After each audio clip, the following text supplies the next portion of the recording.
Chapter 4166. Han Yueao arrived quickly. She had booked a car online. Then, she hurried upstairs and went straight to the private room on the top floor. Miss Han, so fast. Where's Suyu? The night in the north was especially cold, and Han Yueao's cheeks were a little red from the cold. President Su is inside. Okay. Han Yueao pushed the door open and entered like a tough woman. Perhaps she came out in a hurry. And saw that although she was wearing a down jacket outside, she was only wearing a thin pair of pants underneath. Perhaps she didn't have time to change. After Han Yueao entered, she walked straight to the sofa. Then, she lifted Suyu up. She was extremely strong. Suyu opened his eyes and saw a blurry figure. Come and drink with me, look at you now. Do you still look like the president of Imperial Star? Han Yueao looked at Suyu's state and was about to break down. She vaguely felt that something had happened to Suyu recently, but she didn't know what it was. Now that he didn't say anything and was drunk here, she felt bad and her heart ached. I'm not the president. What bullshit president? I'm just a troublemaker who implicates my friends. Suyu opened his mouth and it reeked of alcohol. Looking at the scattered wine bottles on the ground, Han Yueao frowned slightly. You want to drink, right? Okay. I'll let you drink as much as you want. Han Yueao angrily helped Suyu sit up and grabbed the wine bottle in his hand. Then, she poured it into his mouth. The sudden wine was very strong, and Suyu choked and coughed. Cough, cough, cough. He pushed Han Yueao away. Unwilling to give up, Han Yueao poured the rest of the wine over Suyu's head. When the ice-cold water entered his warm neck, it immediately made him sober up a lot. What are you doing? Do you believe that I'll beat you up? Suyu was furious and raised his fist. Just as he was about to punch Zhang Xian, he took a closer look at the person before him and licked his lips before retracting his fist. Go on. Why don't you play? Han Yueao asked him with a sneer. Why are you here? Suyu lowered his head and shook the wine off his body. Come and see how embarrassed our boss is, then you've seen it, right? If you're done, you can go back. Ignoring her, Suyu picked up a new bottle of wine from the floor. Suyu, don't drink anymore. Look at yourself. You're not like the old you at all. Can you tell me what's wrong? Her eyes were red. She squatted down and leaned closer to Suyu's face for the first time. She could clearly smell the unique scent of male hormones on him. If it wasn't for such a tense and intense atmosphere, she thought that she would definitely be delirious. You don't understand, Han Yueao. Leave. You won't understand my sadness. No one will understand. Suyu was indeed drunk and couldn't speak clearly. He waved his hand and told Han Yueao to leave, as if he didn't want to be disturbed. I'm not leaving. If you want to drink, I'll drink with you. If you want to be sad, I'll be sad with you. Suyu. I don't want you to be alone anymore. I don't want to see you alone anymore. With that, Han Yueao let go of Suyu, picked up the wine bottle on the ground, and gulped it down. And stood outside the door, watching the scene in horror. He thought to himself, didn't Miss Han advise President Su to drink less? Why is she drinking too? How am I going to control this situation? Chapter 4167. Seeing Han Yueao drink, Suyu became excited again. The two of them drank beer, red wine, and imported wine in the private room. In the end, they even played a new trick, an hour later, and came in and was dumbfounded. The two of them were playing Two Little Bees. Suyu's face was red from the slap. Two little bees, flying in the flowers, flying, flying. Lin Fan's eyes widened. It was a simple game of rock, paper, scissors, but Suyu lost miserably because he wasn't agile enough. Enough, you two. It's getting late. Let's go back. And saw that if they continued drinking, they would probably drink until their stomachs bled. He might as well forcefully separate the two of them. Then, he called the waiter from the nightclub to help him get them into the car. Fortunately, he didn't drive a sports car today. Otherwise, he wouldn't be able to get them back in one go. And drove Suyu's Mercedes-Benz back to Suyu's mansion. As soon as Suyu walked in, he passed out in the living room. Han Yueyao, on the other hand, rushed into the bathroom and vomited, and struggled to help Suyu upstairs. However, Han Yueyao held on to him tightly. Suyu, come down. Let's continue drinking. Whoever admits defeat is a little bastard. You're the little bastard. Hearing Han Yueyao's call, Suyu pushed him away and the two drunk cats ran downstairs.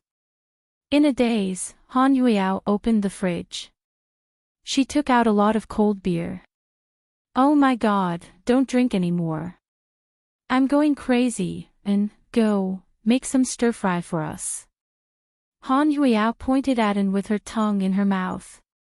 And wanted to cry, yes, make a few more and add less salt. Suyu added. Do you think I'm a chef? Suyu. Let me tell you. I've never seen a man like you before.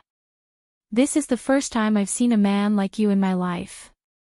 Do you know? This is the first time I've seen a woman like you. Look at you, your personality is like a female bandit. It's a waste of your beautiful face. You shouldn't have entered the entertainment industry. You have the face of an AV actress. Suyu even made a rare joke, and it was the kind with color. Hearing this, Han Yueyao immediately pounced on Suyu and pushed him onto the sofa. You're an actress. Fuck. Don't think that I won't do anything to you just because you're my boss. What can you do to me? Suyu was also drunk, he was in a hurry. Suddenly, without warning, Han Yueyao's lips. In the next second, suddenly, the phone in Anne's hand fell to the ground with a thud. What did he see? Was it a hallucination? Miss Han Yueyao kissed President Su. Ah, it was a domineering kiss. Han Yueyao pounced on Suyu. Suyu was below her. Then, she kissed him domineeringly, perhaps because she didn't have much experience in kissing. Han Yueyao didn't know what to do after she kissed him. If she let go, it would be awkward. If she didn't let go, it would still be awkward. It lasted for a full minute, more than 60 seconds. Suyu seemed to understand and pushed Han Yueyao away. Then, he quickly got up. I need to go to the bathroom. I can't hold it in anymore. He found a lame excuse and ran away. President Su, that's the kitchen. You're in the wrong place.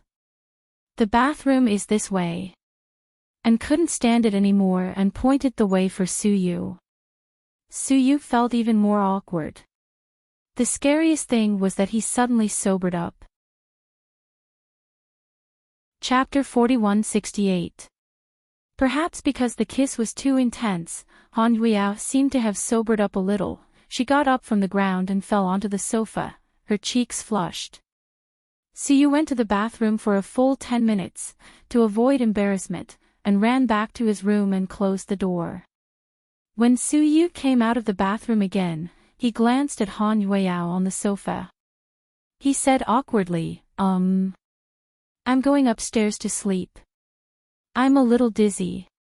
Ask him to prepare a guest room for you. If you want to go back, and can drive you. Then, he ran upstairs as fast as he could, as if he was running for his life. But Han Yueyao yelled at him. Suyu. Stop right there. Suyu immediately stopped, but he didn't dare to look back. In the room and was eager to gossip. He leaned against the door and listened. Han Yueyao stood up unsteadily. She walked up to Suyu step by step. Suyu, you're a man. Why are you running away? I was the one who kissed you. You didn't do anything to me. Sue you, to be honest. Did you feel anything when I kissed you? Sue, Han Yueyao must be drunk to ask such explicit questions. It would be strange if Sue could answer. Then, he wouldn't be Sue. And, who was eavesdropping in the room, almost vomited blood. It's getting late. Han Yueyao, hurry up, Sue, can't you not run away? How old are you?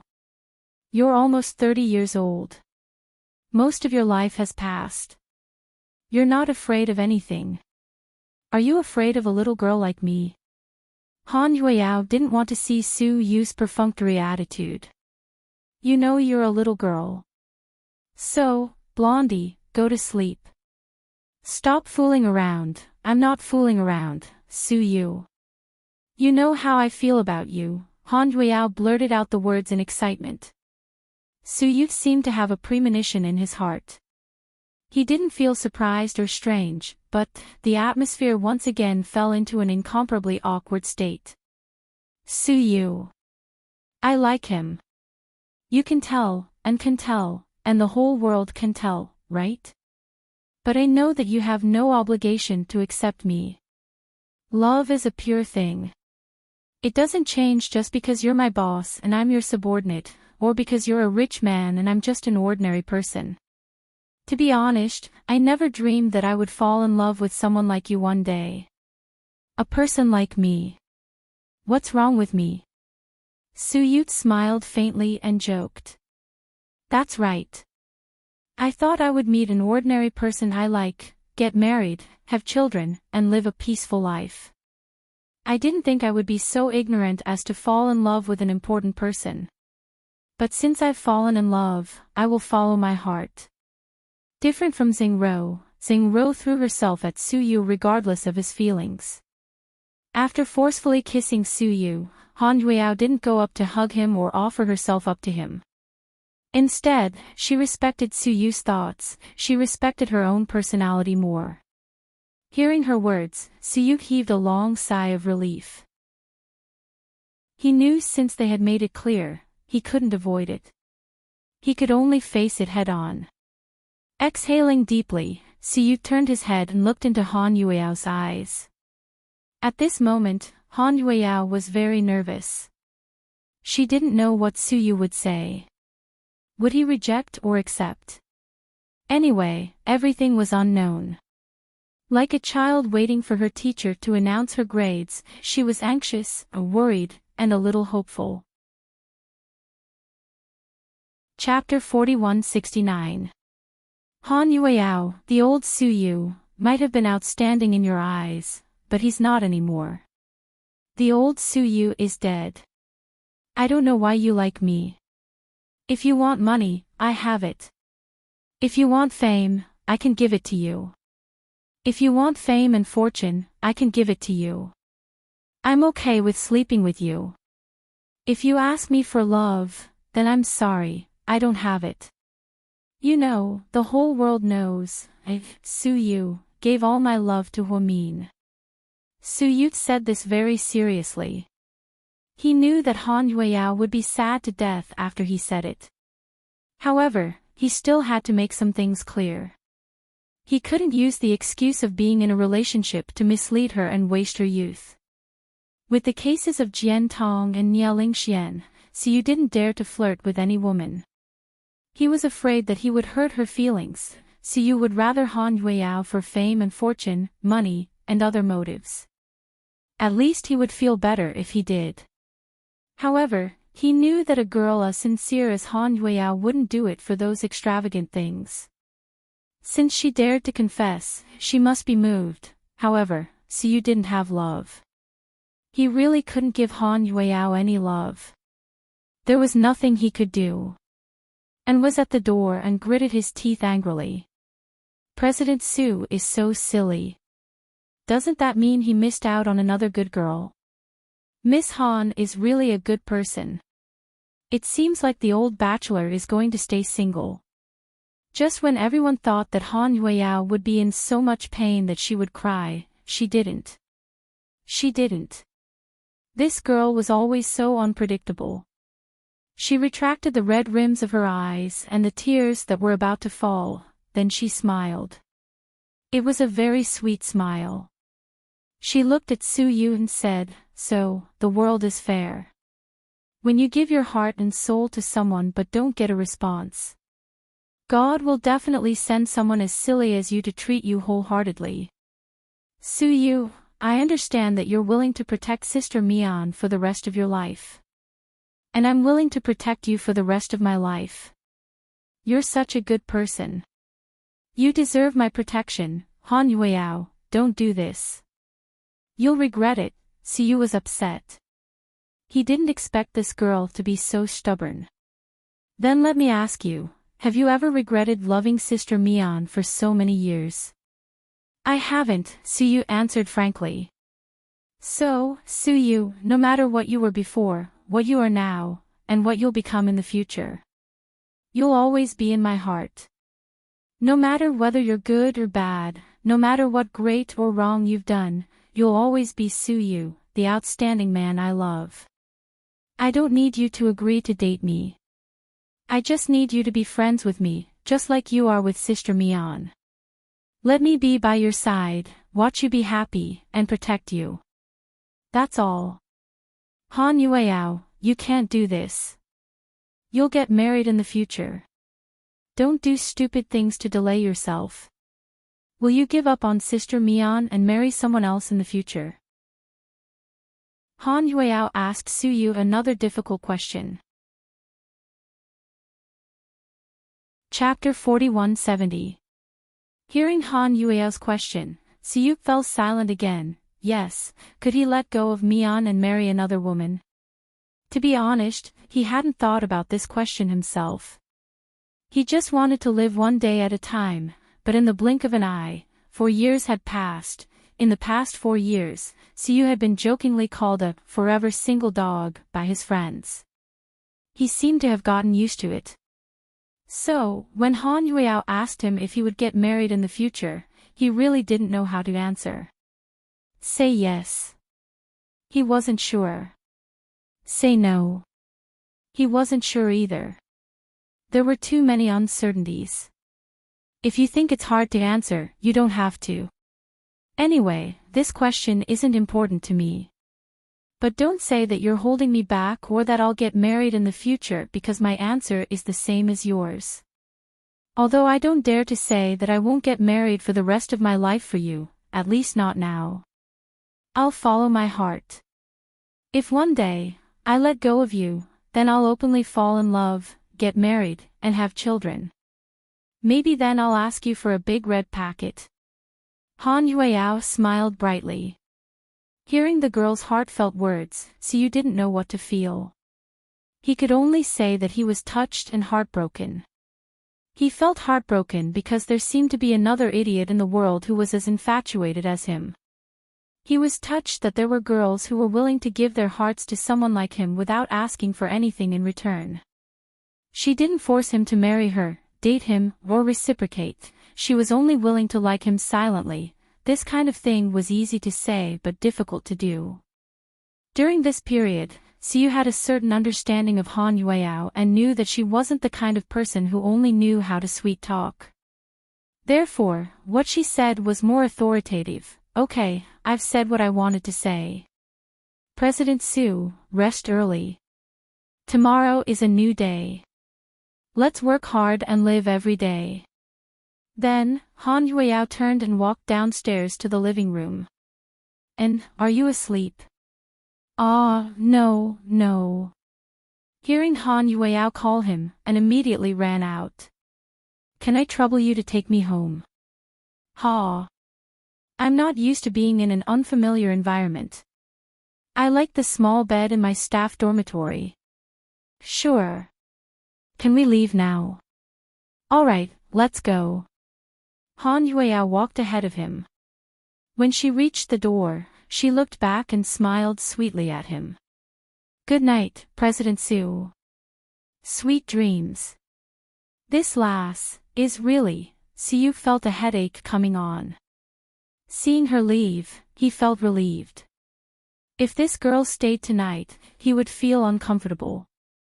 After all, she was different from those young models who spent the night at his house. He could just leave those young models in the living room and let the media write whatever they wanted. But Han Yueyao was different. Fortunately, the girl had left. Perhaps she didn't want to make things too awkward. After Han Yueyao left, Siyu lay on the bed. He didn't have the energy to think about other things. After all, he had drunk too much. Therefore, he slept all the way until dawn. The next morning Siyu had thought that rumors about him and Han Yueyao would spread everywhere. After all, the paparazzi would make an issue of Han Yueyao's visit to his mansion. But unfortunately, that wasn't the case. The reason was that late last night, Han Yueyao returned to her dormitory and posted this on her personal Weibo. Who said that President Su is desperate and brings women home to spend the night? Last night, I took the initiative to go to his house and was kicked out. Okay. Please don't slander our president in the future. After all, he's a good boss who pays his salary on time. Siyu was so angry that he laughed when he saw this Weibo post. How could she be so naughty? Chapter 4171. After Han Yueyao made fun of herself, the netizens didn't criticize her. Instead, she gained hundreds of thousands of fans and even became a trending topic. The trending topic was, Han Yueyao delivered herself to his door. When they clicked on this Weibo post, they knew it was a joke. This way, the media wouldn't dare to expose the photos of Han Yueyao going to Suyu's house last night. After all, Han Yueyao did come out soon. This way, Han Yueyao made fun of herself and also protected Siyu from being described as a playboy by the unscrupulous media. In the dressing room of the Performing Arts Department, Han Yueyao logged into Weibo with her phone and was in a good mood when she saw the comments. Wow, Big Yao, you're really good at making fun of yourself. I'm in love with you. The girl is so funny. I'm your fan now. I knew you were a good seedling. Goddess, are there any variety shows coming up? I'll definitely watch them. I heard that you had an affair with Siyu and thought you might be the second Niao Lingxian. Now it seems that you're not. You're so cute. You even delivered yourself to his door and got kicked out. But President Su has bad eyesight recently. Those young models aren't as pretty as you. Why did he kick you out? In a good mood, Han Yueyao replied to this netizen, I think it's because my chest is flat. You're so cute. Her reply instantly caused a heated discussion among the netizens. An hour later, the trending topic changed to Han Yueyao's flat chest. She had a lot of fun with the netizens on Weibo. However, Han Yueyao also posted a post on her WeChat friend circle. This post was different from the one that made fun of herself.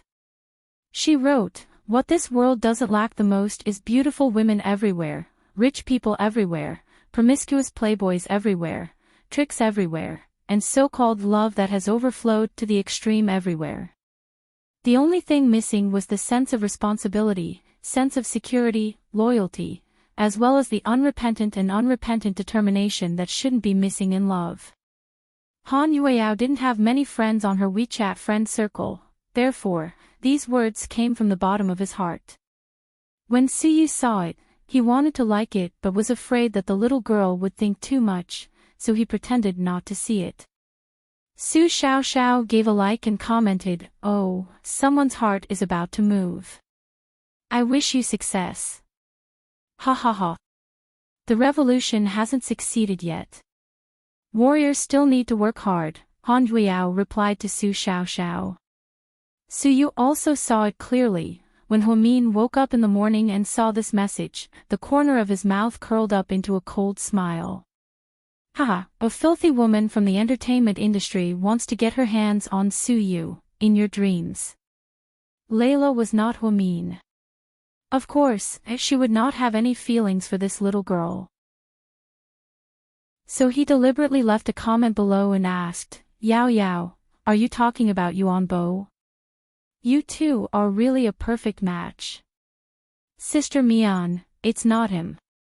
Haha, that guy really isn't my type. Seeing Huamin's comments, Han Yueyao was happy. She didn't see any malicious intent, but she wondered if Sister Xiongmin was in a good mood and was willing to talk. Huamin did not reply to her. Yuan Bo, on the other hand, picked up his cell phone and saw Weibo. He clicked on it and commented and reposted it, saying, Beauty, if you're in a relationship, you'll cut your wrists if you break up. When this post was posted, his fans burst into laughter. Are you two showing off your love? This fan comment was pinned to the top and was liked tens of thousands of times. In the dressing room, the agent whispered in Han Yueao's ear, Yao, shall we use this opportunity to hype up your relationship with Yuan Bo? It'll make your popularity skyrocket. It's a rare opportunity. More importantly, he's interested in you and your fans are willing to accept it. Chapter 4172. Hearing her agent's suggestion, her face fell.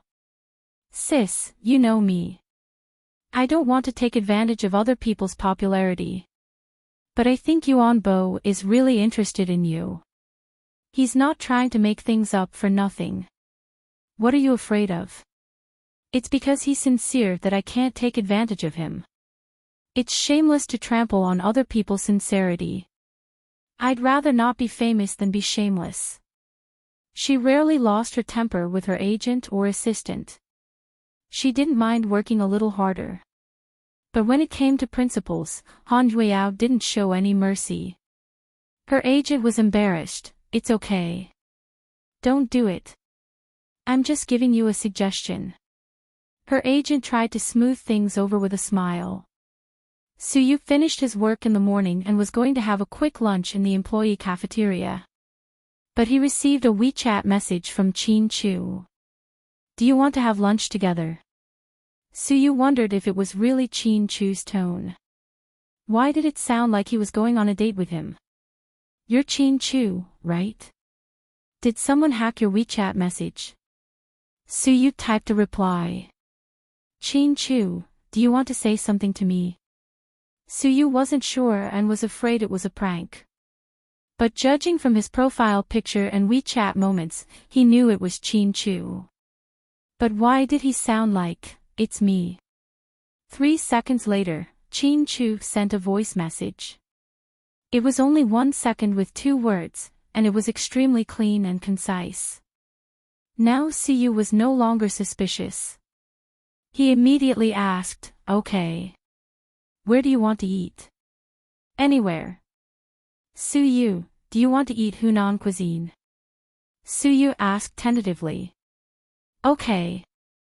Qin Chu quickly agreed to Suyu's suggestion.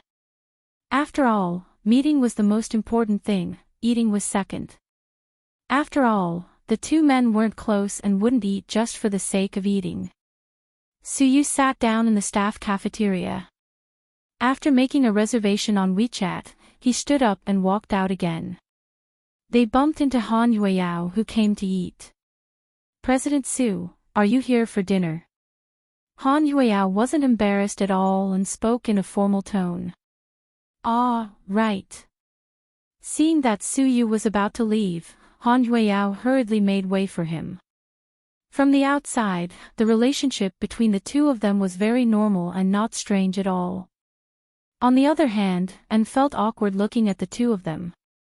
When they walked out, An asked, President Su, Miss Han is a tough woman with a strong heart.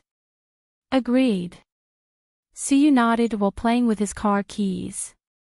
I think with your personality, you need a woman with a strong heart as your wife. What? Did Han Yueyao bribe you? Suyu chuckled. No. Miss Han is so stingy. She doesn't even want to spend money on herself. How could she bribe me? I'm just being honest. Hurry up and go upstairs. Go wherever it's cool. I'm going to eat, I'll drive myself. What about me? President Sue. I'll give you 3 hours off. You can wander around a university and see if you can pick up a girl. With that, Sue pressed the key and got into a flashy sapphire blue Porsche sports car. Pick up a girl. That's a waste of money.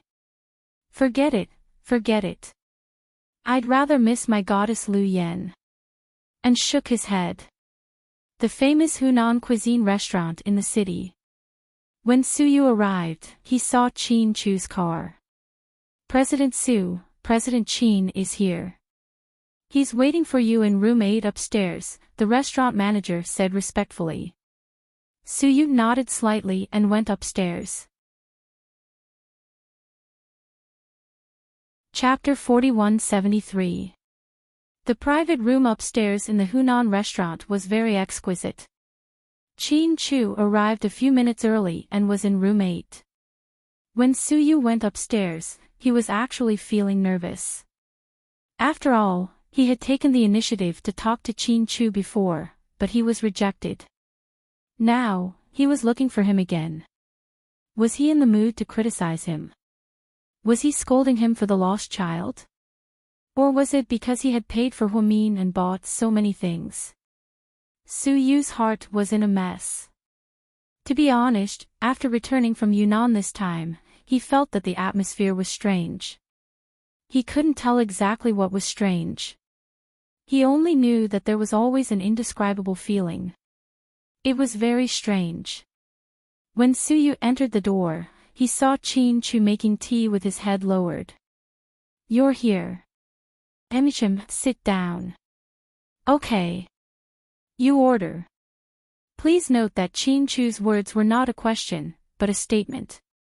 Suyu took off his coat and sat across from Qin Chu. Then, he picked up the menu. Is there anything you want to eat? Suyu asked Qin Chu. I'm fine with anything. Fuck. I give up. You're a total Buddhist. I'm fine with anything. Suyu was sweating. You order. Qin Chu slowly poured Suyu a cup of tea and pushed it in front of Suyu. Waiter, order.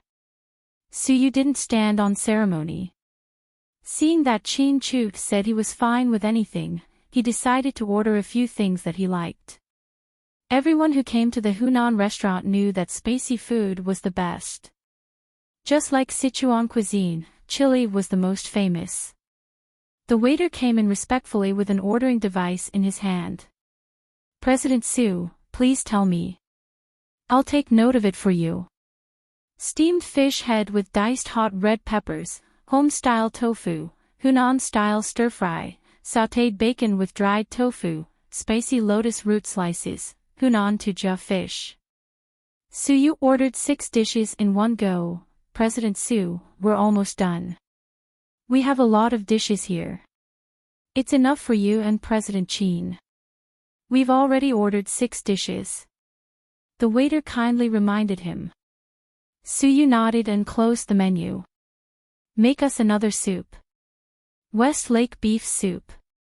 Okay, President Su, what do you want for the main course? Let's wait for the main course. Qin Chu, do you want to drink? How can you drive after drinking? Qin Chu glanced at him. You can call a designated driver or a chauffeur to pick you up, Suyut said with a swagger. Then you don't have to attend the meeting in the afternoon. Do you want to go back to the office to sleep? Okay. You win. Waiter, bring 2 bottles of mineral water and rice for the main course. Okay, President Su. Seeing that Qin Chu wasn't interested in drinking, Suyu simply didn't order any alcohol and ordered 2 bottles of mineral water. After the waiter left, the room was dead silent. Qin Chu was famous for his awkward silence. His words were less than a quarter of Suyu's. Therefore, Suyu regretted not bringing in. After all, he didn't like awkward conversations. Just as he was thinking about what to say, Qin Chu spoke first. How's the company recently? Oh, not bad. Don't tell me you're here to borrow money from me. Suyu asked deliberately. Do you think you have more money than me? Where did you get your confidence from? Chin-Chu glanced at Suyu speechlessly. Ha! I don't think I have less money than you. Do you want to compare bank balances? Boring. Suyu, Chin-Chu, don't tell me you're here to have dinner with me today. Of course not. So what's our theme today? Suyu felt that he couldn't hold it in any longer. How many times have you seen Mian since you came back from Yunnan? Are you misunderstanding something? There's nothing between me and Huamin, you don't have to explain. That's not what I want to ask. Just answer my question. About 2 or 3 times. Suyu tried hard to remember. Do you think she's the same as before? What do you mean? Suyu looked at Chin-Chu in confusion. Chapter 4174. That's in terms of emotions and state. Compared to before. Now that you mention it, it's true. After she came back from Yunnan, she became more depressed. But it's understandable. After all, she's been through so much. Yeah, Suyu, at the gas station, there were only you, Hua Xiqian, and you. But Hua Xiqian is dead, so I can only ask you or Mian about what happened that day. But you know that Mian isn't in a good mood, so I don't dare to tell her everything that happened that day. So, can you tell me in detail what happened after you escaped from the gas station until the explosion? About that, okay, I'll try to recall it. Hearing Chin-Chu ask about what happened that day, Suyu didn't suspect anything. He tried his best to recall what happened that day, and even told him about hiding at an old woman's house and eating corn paste.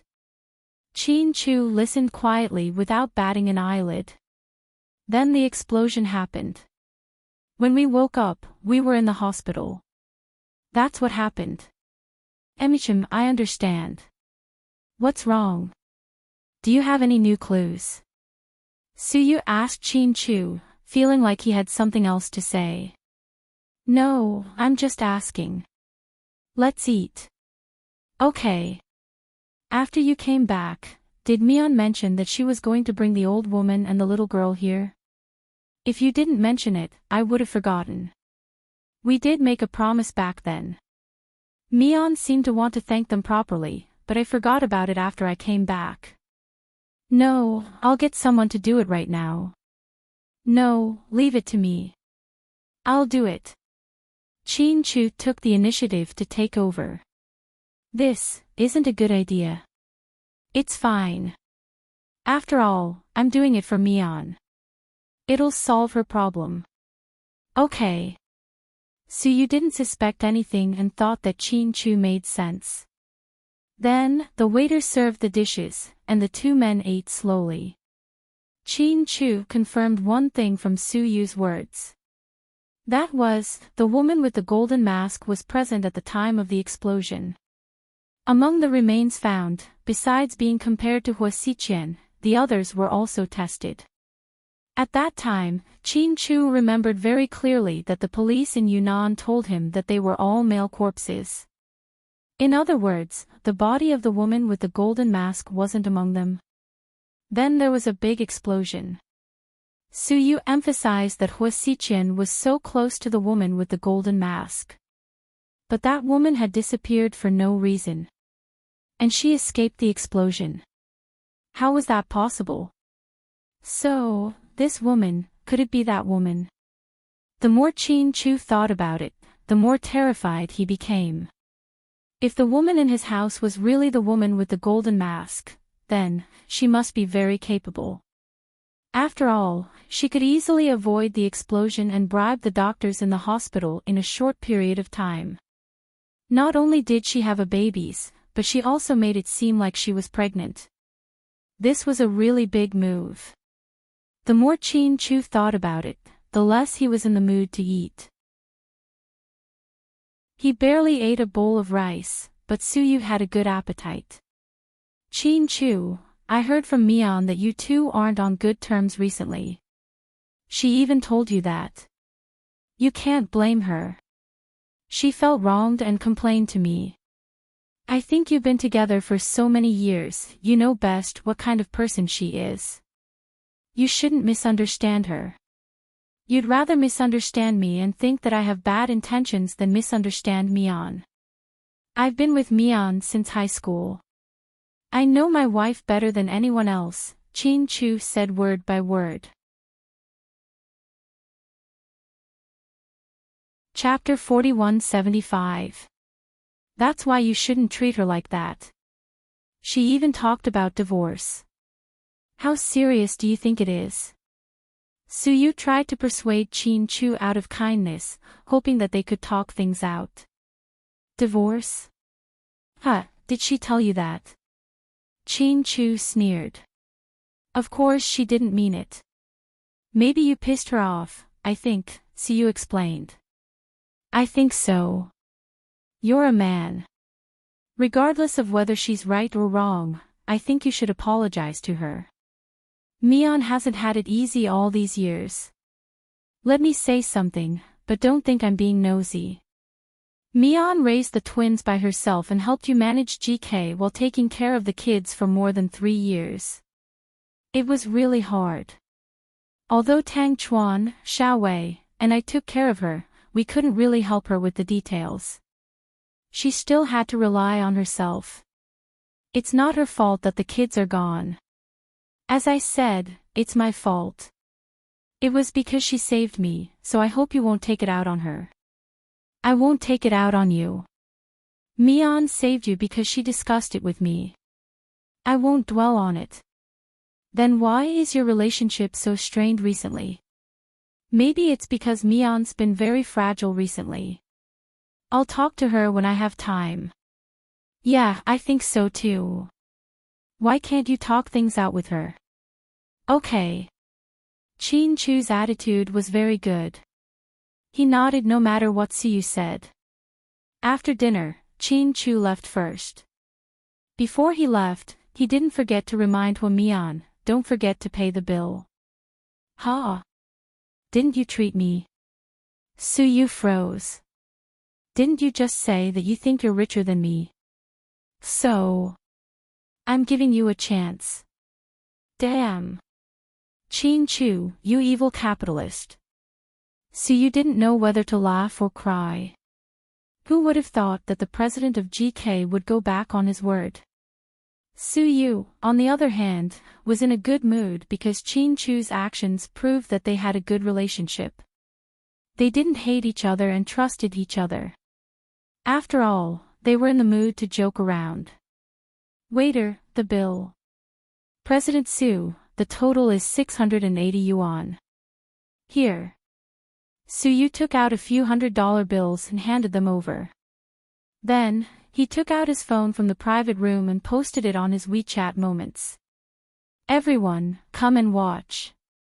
President Qin said he would treat me to dinner, but he ran away first and left me to pay the bill. Ha ha ha, what a scam. I think I should go to his house tonight and take a blue and white porcelain to vent my anger. Chin-Chu unreasonably commented below, if President Su doesn't mind the imitation, feel free to hug her. Suyu replied to Chin-Chu, fine, you're ruthless enough. In order not to let me take advantage of you, you even replaced the porcelain bottles at home with imitation ones. Tang Chuan, ha ha ha ha, brother-in-law is mighty and domineering. Suyu replied to Tang Chuan, who the hell are you with? Tang Chuan replied to Suyu, ever since I got married, I've been a member of the Qin family. Even if I die, I'll still be a ghost of the Qin family. Suyu replied to Tang Chuan, shameless, wait until I see you. Pudding commented, my daddy has been a bit free lately. I rarely see him running orders. Handsome Su, you're in luck. Suyu replied to Pudding, why does that sound so wrong? So whose side are you on? Pudding commented, handsome Su, if you're willing to buy me a dirty bag, I'll pretend to be on your side. Suyu was speechless. Pretend. Pudding, come out. I'll give you a good beating. You still want to pretend when I buy you a dirty bag? It's obvious that we're plastic flowers. Pudding replied, ha ha ha, you're wrong. We're not plastic flowers. We're glass shards. Suyu replied to Pudding, little brat, you want to hit me when I'm down. I'll tell Boyuan that you went to have dessert with your school idol last Wednesday after school. Chapter 4176. Because of Qin Chu's attitude, Suyu felt that Qin Chu and Huamin's relationship would definitely improve. Therefore, he was in a good mood and posted on his WeChat moments, which was rare. Han Yueyao also liked it in time. Then, she commented, I have a bold guess. President Su, you really love President Qin. You're good to Sister Mian because you want to take the opportunity to get close to President Qin. Suyu replied to Han Yueyao, do you dare to tell me where you are now? I'll save you so that I can beat you to death. Han Yueyao replied to Suyu, ha ha ha ha, sure. The third door of the women's washroom next to the performance department on the third floor. Bring me a roll of toilet paper when you come. I want the good quality ones. Thank you. Suyu replied to Han Yueyao. Without the burden of an idol, Han Yueyao kissed Suyu and confessed her love to him domineeringly. She had already become a happy little clown. However, this was the best outcome. She wouldn't make things difficult for Suyu and wouldn't get hurt. Just like before, they got along happily. On the other hand, Qin Chu thought about a lot of things after returning from the Hunan restaurant. Then, he sent someone to pick up the grandfather and granddaughter who had taken in Huamin and the others to take refuge in the mountains of Yunnan. After doing all this, Qin Chu suddenly sent Huamin a video call. Huamin was drinking cocktails and enjoying the scenery on the rooftop of a luxurious hotel owned by GK. Unlike the real Huamin, Layla was a person who enjoyed life. She couldn't keep herself cooped up in South Hill Manor every day. To Huamin, it was a warm home. To her, it was an exquisite cage. Therefore, she took the opportunity to argue with Qin Chu to come out and buy all kinds of things. She even drank alone on the rooftop. Everyone knew that she was the chairman's wife, so they treated her with extra care. She still lived a life of being surrounded by stars. After accepting Qin Chu's video call, Huamin called out sweetly, honey. Where are you? Qin Chu asked indifferently when he saw that Huamin's back didn't look like a home's furnishings. I'm at our family's hotel. It's too boring to be alone, so I came to get some fresh air and have something to eat. Do you want to join me? No need. I just want to ask you something. What is it? Suyu mentioned to me today that when you guys were running for your lives in Yunnan, you seemed to have met some kind of benefactor. He even said that you were going to bring that person back. Is that true? Huamin was momentarily stunned. Then, he immediately searched his mind for the information that Qin Chu had mentioned. Oh. There is such a thing. I almost forgot about it. Who are they? Where do they live? Give me their address and I'll send someone to pick them up. After all, you promised to do this, so don't let Suyu do it. It's not good. Okay, honey. But I'm drinking and I'm a little dizzy. I'll think about it later and send you the information, okay? Mian. Your memory wasn't so bad in the past. Even if you were drunk, you would remember everything. What's wrong with you now?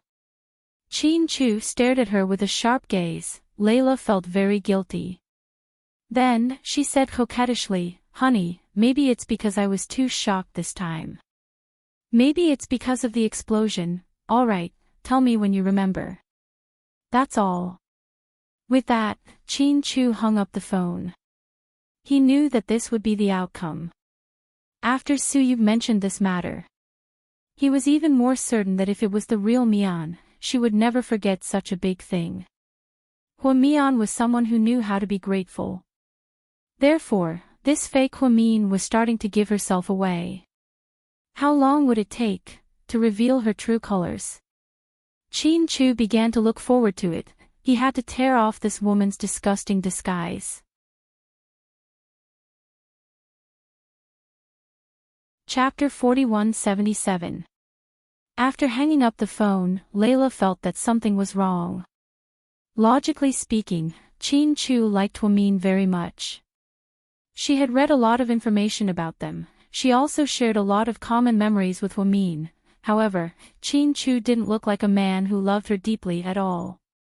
Ever since they came back from Yunnan, they hadn't slept in the same bed. No matter how coquettishly she tried to make up with him, he didn't even do anything intimate. Chin Chu was still cold. He even subconsciously avoided her actions. Had she been discovered? That was impossible. Layla thought she had pretended well and imitated Hua Min's charm very well. No one could see through her. Now, 002 had disappeared without a trace. As for her, when she left, she had boasted to her master. She had said that she would get videos or photos of Chin Chu being intimate with her. Therefore, she didn't dare to contact the headquarters. President Chin. Don't force me. If I can't have you, I'd rather destroy you than let Hua Min have you. On the rooftop, Layla smiled wickedly with a cocktail in her hand. At the headquarters of Imperial Star, Han Yueyao didn't expect to meet Yuan Bo here. So, she was very surprised. Hello, my tough girl. Why are you here? Ha! I have a photo shoot with your company. What a coincidence, right? I saw you on a business trip this morning. Yeah. I flew here to see you this afternoon. Did you miss me? Yuan Bo liked to tease Han Yueyao. Especially after their last cooperation, they had been interacting with each other frequently. However, Han Yueyao didn't reply to him much. Sometimes, he would tag her on Weibo. Han Yueyao would reply a few times, but this guy seemed to be haunting her. I missed you so much that I almost forgot about you. Ha! It's okay.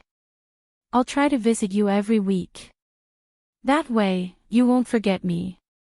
Big brother, I beg you. Please let me go. Han Yueyao felt a headache coming on when she heard that they would see each other once a week. Call me hubby and I'll consider letting you go. Yuan Bo was probably used to flirting with girls, so his words were quite bold. For Han Yueyao, she didn't even dare to think about being called husband so intimately. So, he punched Yuan Bo in embarrassment. Don't talk nonsense. Hurry up and get back to work. I'm not busy. Your company's photographer hasn't arrived yet. I can take this opportunity to catch up with you. What happened? I heard that you took the initiative to visit your boss the other day and got rejected. Ha! Yeah. So what? Han Yueyao was still confident. Why don't you look for me? You'll definitely be satisfied with my service. Plus, I don't mind being flat-chested. After all, I have a pretty face. Damn, you filthy king, your words are too dirty. I can't talk to you anymore. No, I'm leaving. Han Yueyao looked for a chance to run. Han Yueyao. I'm in love with him. Do you want to date him? Talk your ass. I don't have an uncle. I'm the only male in the family. You can only choose me. Fuck off. Han Yueyao covered her face and ran away quickly. This guy's level wasn't something ordinary people could accept. Han Yueyao thought she was thick-skinned, but she was still bullied away by Yuan Bo. Looking at Han Yueyao's fleeing figure, Yuan Bo smirked. Yuan Bo smiled mischievously. Big Yao Yao is such a nice girl. I really want to sleep with her. Hearing his words, his agent looked disdainful. Sleep with her? So be it if you want to sleep with her. You're playing tricks on me. At the gate of the elite school in the city, the twins walked out hand in hand and saw Su Yu's car parked at the gate. They were instantly delighted. Chapter 4178. Handsome Su, you really came to pick us up. That's great. Little Bean's words were always more important than Pudding's. To take care of the twins' comfort, so you didn't drive a sports car to show off. Instead, he bought a new Audi A8L and drove the car himself. The twins got into the car under the envious gazes of their classmates, so you even prepared vanilla ice cream for the twins in the back of the car. Little Bean's eyes almost fell out when she saw the ice cream. Wow, there's ice cream too. Handsome Su, I'll give you 32 likes. Your mommy doesn't allow you to eat ice cream, right? You can only eat it a few times at home, so you can occasionally be presumptuous here. Su Yut smiled as he drove. Mommy has been extra generous recently. She lets us eat ice cream, Little Bean pouted. Oh. That's impossible. Your mommy is so old-fashioned. She uses the medical knowledge she learned to emphasize that we can't eat this, that, and that there's too much junk food and it's unhealthy. Su Yu obviously didn't believe it. Pudding said, it's true, Handsome Su. Mommy doesn't stop us from eating ice cream anymore. That good? I don't know. Anyway, Mommy seems to be different from before. Pudding was worried at the mention of her mommy. Hey, don't think too much. Your mommy is in a bad mood. We all understand. She'll be fine after a while. Su Yu had always thought that Huamin's abnormalities were understandable because of this incident. On the way, Su Yu chatted intimately with the twins. Until they arrived at the Su family's mansion. It was rare that Lord Su and Mr. Su were both here. As soon as the twins entered the house, they had a lot of fun. Even South Hill Manor didn't seem so lively. Chin Chu didn't tell anyone that Bella was injured and hospitalized. He was afraid that too many people would talk and complicate things. After all, Chin Chu wanted everyone to have too much contact with this fake Huamin. She was an extremely dangerous person. Especially when Su Yu talked about what happened that day and Chin Chu's analysis that this woman was the golden-masked woman. Therefore, the twins did not know that their aunt was in a vegetative state. She just happily ate at the Su family's house.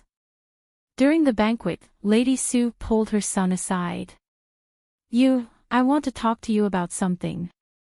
Go ahead, Mom. Do you know the young boss of Chuangxing Technology? Xia Guangyu. Yes, he used to be my classmate in high school. Yes, Xia Guangyu. His mother and I have a good relationship. Recently, she has been asking me to introduce girls to her, so... Su Yu looked at his mother. I think Yao Yao is not bad. Are you going to introduce a boyfriend to her? Su Yu asked directly. Yeah, aren't you Yao Yao's boss? If you agree, I'll ask her. Sure, I'm fine with it as long as she agrees. Su Yu readily agreed. This was contrary to Lady Su's thoughts. She didn't really want to introduce a boyfriend to Han Yueyao. She just wanted to see her son Su Yu's jealous expression. However, he didn't. Why did you agree so readily? Lady Su was displeased. What else can I do? Are you happy that I rejected you? Su Yu smiled. Don't you feel uncomfortable that I'm introducing a boyfriend to Yao Yao? Lady Su finally couldn't help but ask her son. Mom, what's wrong with your question? Why would I feel uncomfortable that you're introducing a boyfriend to Han Yueyao? Suyu looked innocent.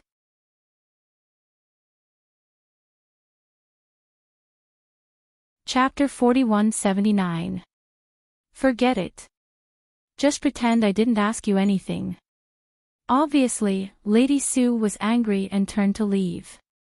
Oh, the old lady has a bad temper recently. Why is she acting like this? Is she going through menopause? Suyu was also baffled by his mother's behavior.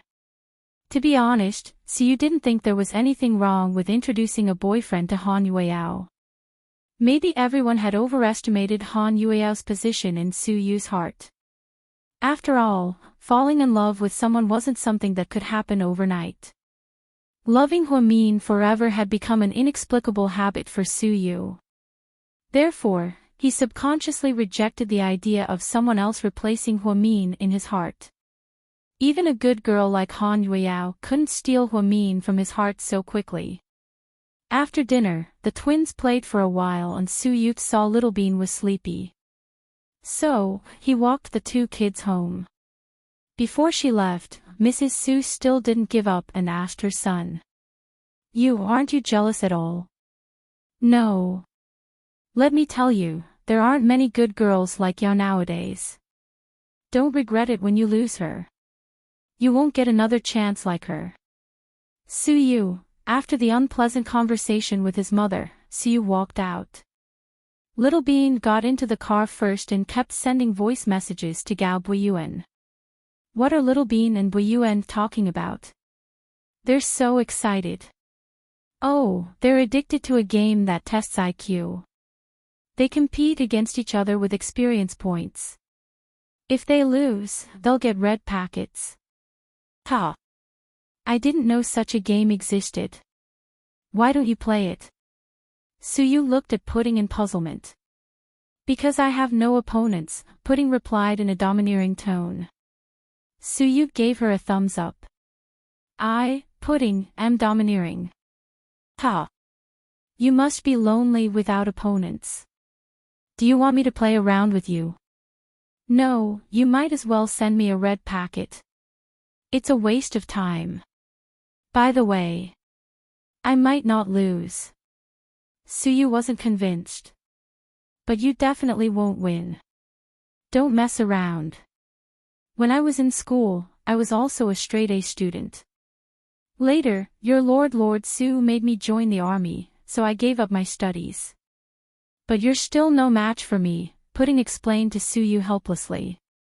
Hey, Pudding, the more you say that, the more I refuse to accept it. Let's have a battle, how about it? Alright, I'll fulfill your wish of being hung up and beaten. Suyu, what are you talking about? I think my strength is at least on par with yours. Suyu was eager to give it a try. In the end, Pudding fulfilled Suyu's wish to be tortured. It was supposed to be a best of 3, but in the end, Suyu fled in defeat after one round. He took the initiative to send Pudding a red packet of 8,888 yuan. The reason was simple. There were 10 questions in one round, and Suyu only got one right. It wasn't because he really knew the question, but because he guessed it. In the next 2 rounds, Suyu gave up. In Pudding's words, even if he did, he would be beaten by Pudding. Therefore, the two continued to walk to the car. Pudding suddenly stood there and didn't move. What's wrong? Suyu felt that something was wrong. Handsome Su, have you been in contact with my mommy recently? As expected of father and daughter. They have such tacit understanding that they both asked the same question. Thinking of the question Chin Chu asked him during the day, Suyu blurted out. Did my daddy ask you the same question? Pudding was shocked.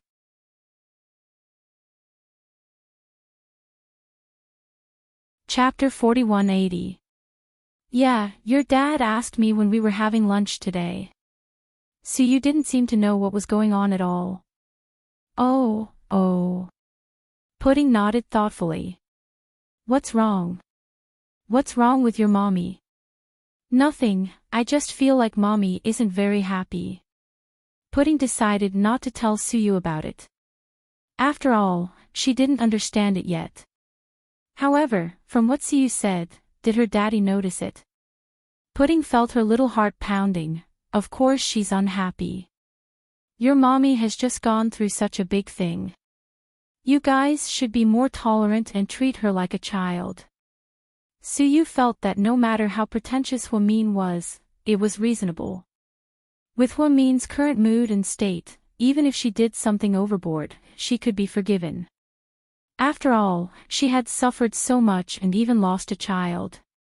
Pudding nodded and didn't say anything else.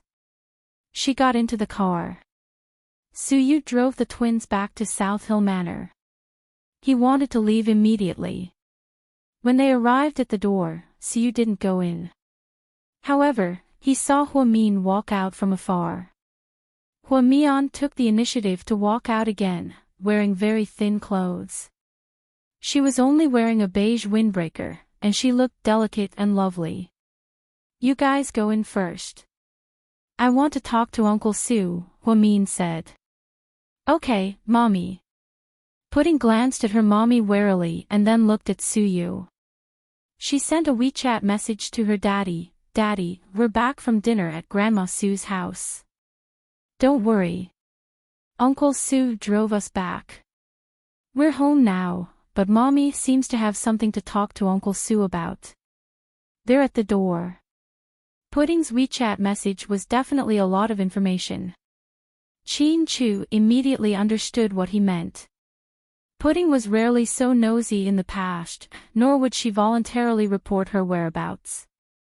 Therefore, Chin Chu immediately drove back. Mian, when Siyu saw Huamin, he was as happy as ever. Talk to me, I'm in a bad mood. Okay, then get in the car and tell me.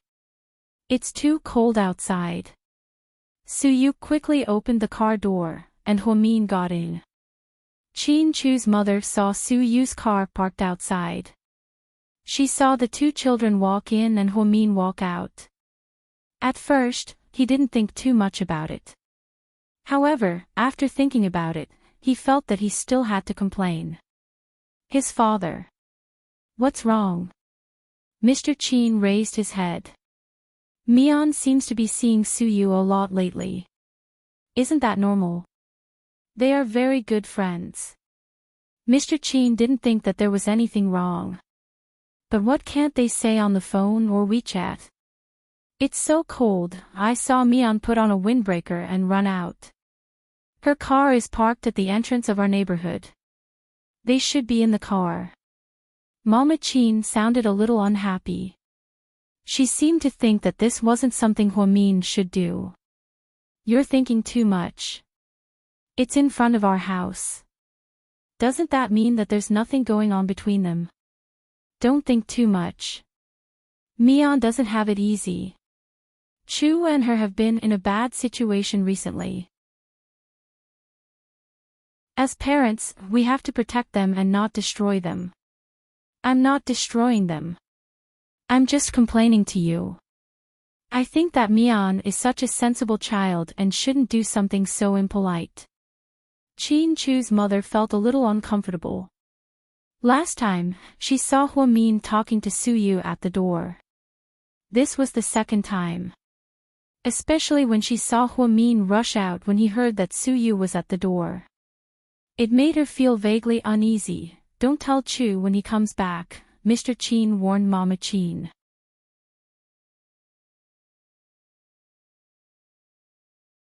Chapter 4181. Don't worry. I'm not senile yet. I won't tell Chu about this. Mama Chin knew that her son was tired and didn't want to distract him with family matters.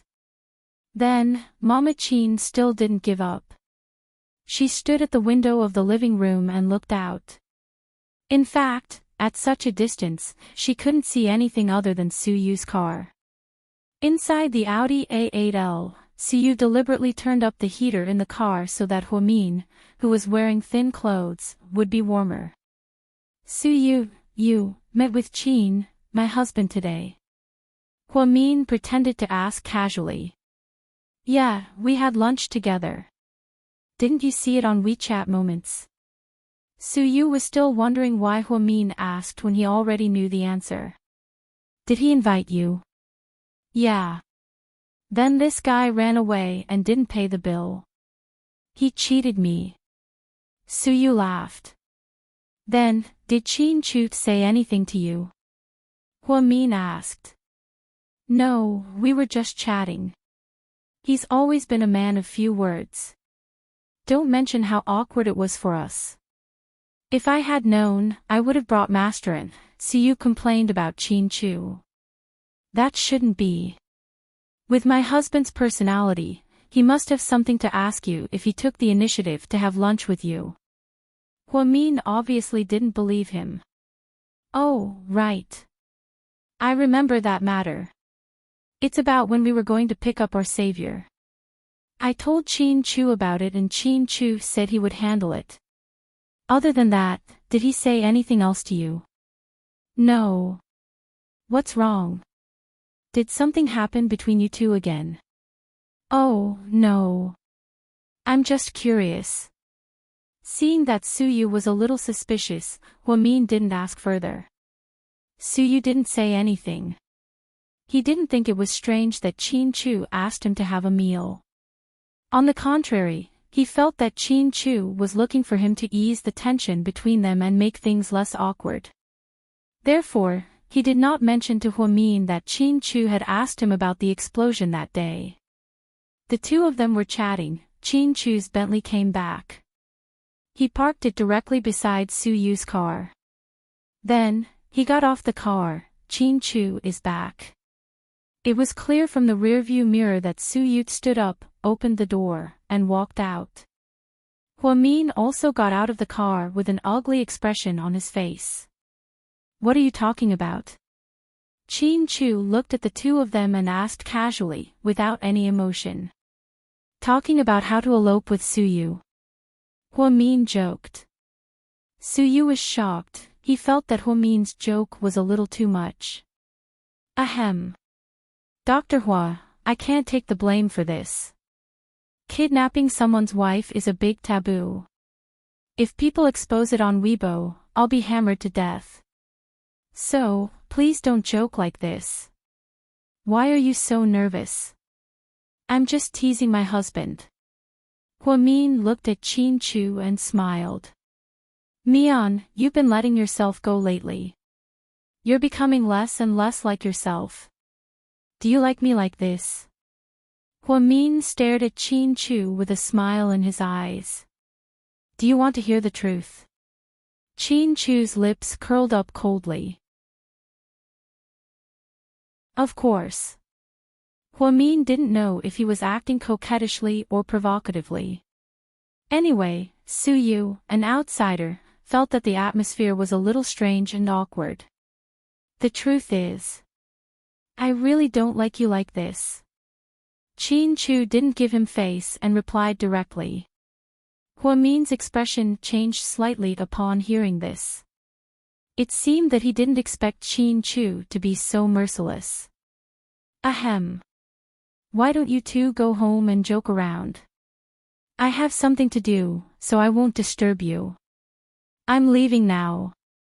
Suyu felt that the atmosphere between the couple was weird, and he felt uncomfortable listening to it. So, he found an excuse to leave. Suyu. Let's have dinner together tomorrow. Huamin deliberately shouted in front of Qin Chu. Your husband is treating tomorrow, I'll come. After Suyu finished speaking, he got into the car, started the engine, and drove off. Watching the Audi A8L leave, Qin Chu glanced at Huamin. In a voice that was almost devoid of any warmth, he asked her, what on earth do you want? He directly used the word you and didn't say Mian, because he knew that this cunning woman wasn't Mian, nor did she deserve to be Mian.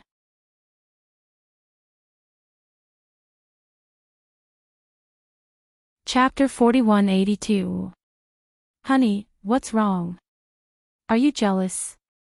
Huamin asked even though she knew the answer. Even her smile had a hint of hypocrisy. Didn't you say those things to Suyu on purpose for me to see? Isn't it normal for me to eat with Suyu? I've eaten a lot these past few years. When you were in the States, I had to eat with Suyu almost every day. Is there a problem? Huamin obviously said these words to anger Qin Chu. Do you think it's fun to do this? Qin Chu's eyes were filled with disappointment. This was the only way to make Layla believe that Qin Chu was really disappointed in Huamin and not doubting her, an imposter. What else can I do? My own husband is ignoring me. Can't I go to another man for some comfort? Do whatever you want. In the end, Qin Chu sneered and chuckled at Huamin. This chuckle annoyed Huamin. She angrily turned around and followed Qin Chu, grabbing his arm. However, Qin Chu brushed her hand away without hesitation. He didn't give her any face, let alone treat her gently. Because he hated the way this woman was touching his body. Qin Chu, do you not want to live with me anymore? Then let's get a divorce. Don't even think about it. Just live like this. Qin Chu said this and walked straight into the house. Huamin was actually a little angry behind him. Although she wasn't the real Huamin, she was deeply immersed in the role, so Qin Chu's reaction really made her feel despair for a moment. She originally thought that Qin Chu would take care of her like how he took care of Huamin in the past. It seemed that the master was right. Men were indeed unreliable, even an excellent man like Qin Chu couldn't be trusted. Qin Chu and Huamin came back one after another. Mama Qin saw this and felt bad. During dinner, Qin Chu didn't eat and went straight to the study. Mama Qin felt sorry for her son. She scooped out a portion of dinner and personally carried the plate to the study. Chu. Mom, why are you here? Qin Chu rubbed his temples. In fact, there was nothing to be busy with. It was just that he had a headache when he saw that woman. To ensure the safety of the family, he even installed many pinhole cameras and was prepared to monitor her 24/7. You haven't been in the past few days. Why? Are you busy with work? Mrs. Qin placed the dinner on the table and pointed at the soup. I made pork bone soup. It's delicious. Drink it while it's hot. Thank you, Mom. Qin Chu was relieved that his mother cared about him at a time like this. He tiredly picked up the bowl of soup and sipped it. Chu, what's wrong with you and Mian recently? Did you fight? No, Qin Chu denied. Chu, Mian has done a lot for our family. Don't fight with her. Even if she's a little willful, you have to bear with it. It'll be fine when she's in a better mood. This family can't fall apart, Mama Qin tried to persuade him. Hearing his mother's words, Qin Chu smiled bitterly. No, how can the family fall apart? I'll always be true to Mian. That's good. Then you should communicate with Mian more and spend more time with her. Okay. Qin Chu agreed immediately. After Mama Qin went downstairs, Qin Chu looked at the bug planted somewhere in the study and smiled. At the dinner table downstairs, Layla's ear was bugged and she clearly heard the conversation between Qin Chu and Mama Qin. It seemed that she was overthinking. Qin Chu didn't suspect her. Otherwise, why would he say that he would always be true to Mian?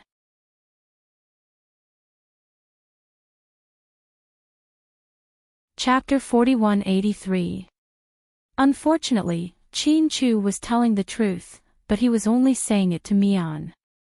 And Layla wasn't Mian, so, during the fight with Qin Chu, the two of them had a hard time eavesdropping and counter-eavesdropping.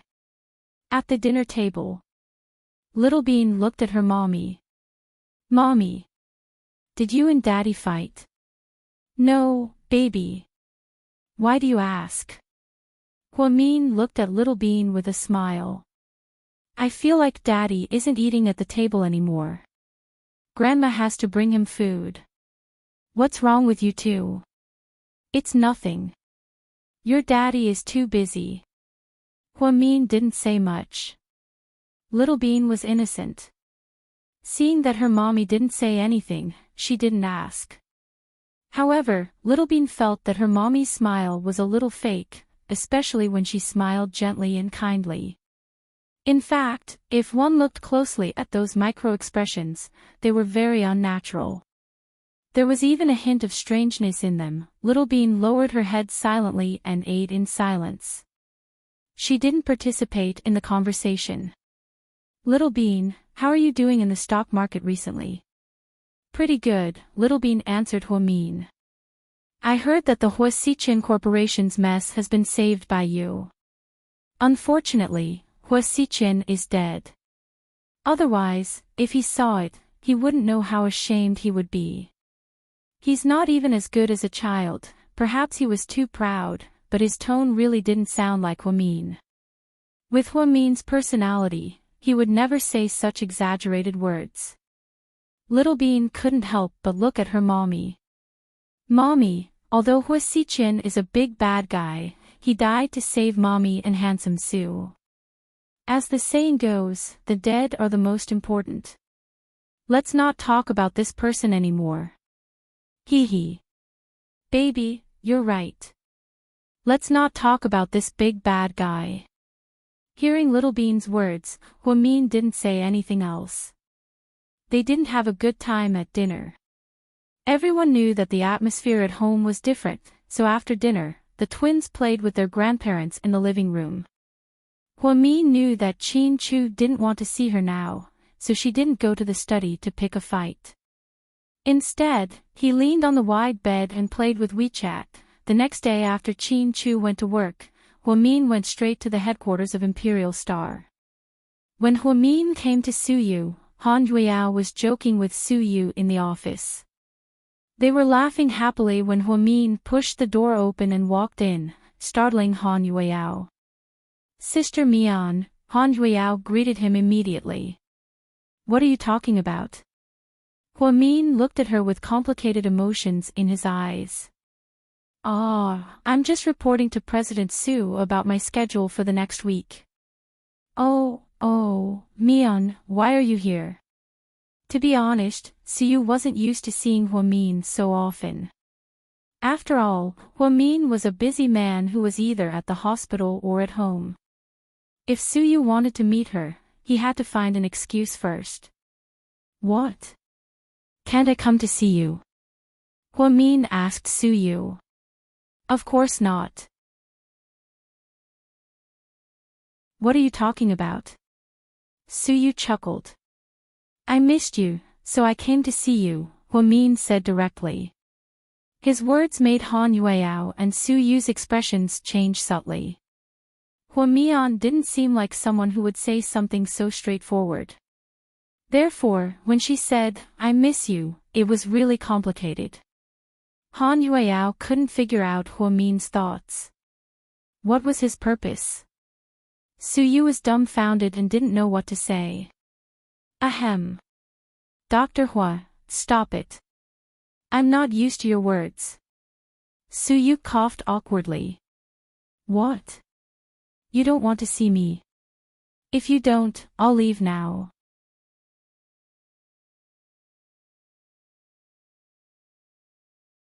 Chapter 4184. Seeing that Hua-min was really going to leave, Suyu immediately stood up to stop him. No. Who dares to mess with our Dr. Hua, Sister Mian, are you feeling better? Han Yueyao immediately tried to smooth things over for Suyu and change the topic. Yes, I'm fine. Haven't you noticed that I've been free recently? Hua-min chuckled. That's good. Han Yueyao nodded. Seeing that Han Yueyao had no intention of leaving, Hua-min purposely said to Suyu, yes. Didn't you say you were going to treat me to dinner? Do you still want to go? I didn't eat well at home this morning. Suyu froze and glanced at his watch. But it's only 10 a.m. Isn't it a bit early? Then why don't you go shopping with me first? Suyu glanced at Han Yueyao. Do you want to have dinner together? In fact, Su Yu's plan was simple. If Han Yueyao went, there would be 3 of them and no gossip would spread. After all, it wasn't good for her to be alone with Huamin. Although she knew it wasn't a big deal, it wouldn't sound good. Han Yueyao was hesitating whether she should go or not. Huamin said to Su Yu, "You're putting Yao in a difficult position. She's very dedicated and has so much work to do. How can she eat? Do you think everyone is a foodie like me?" Hee hee. Yeah.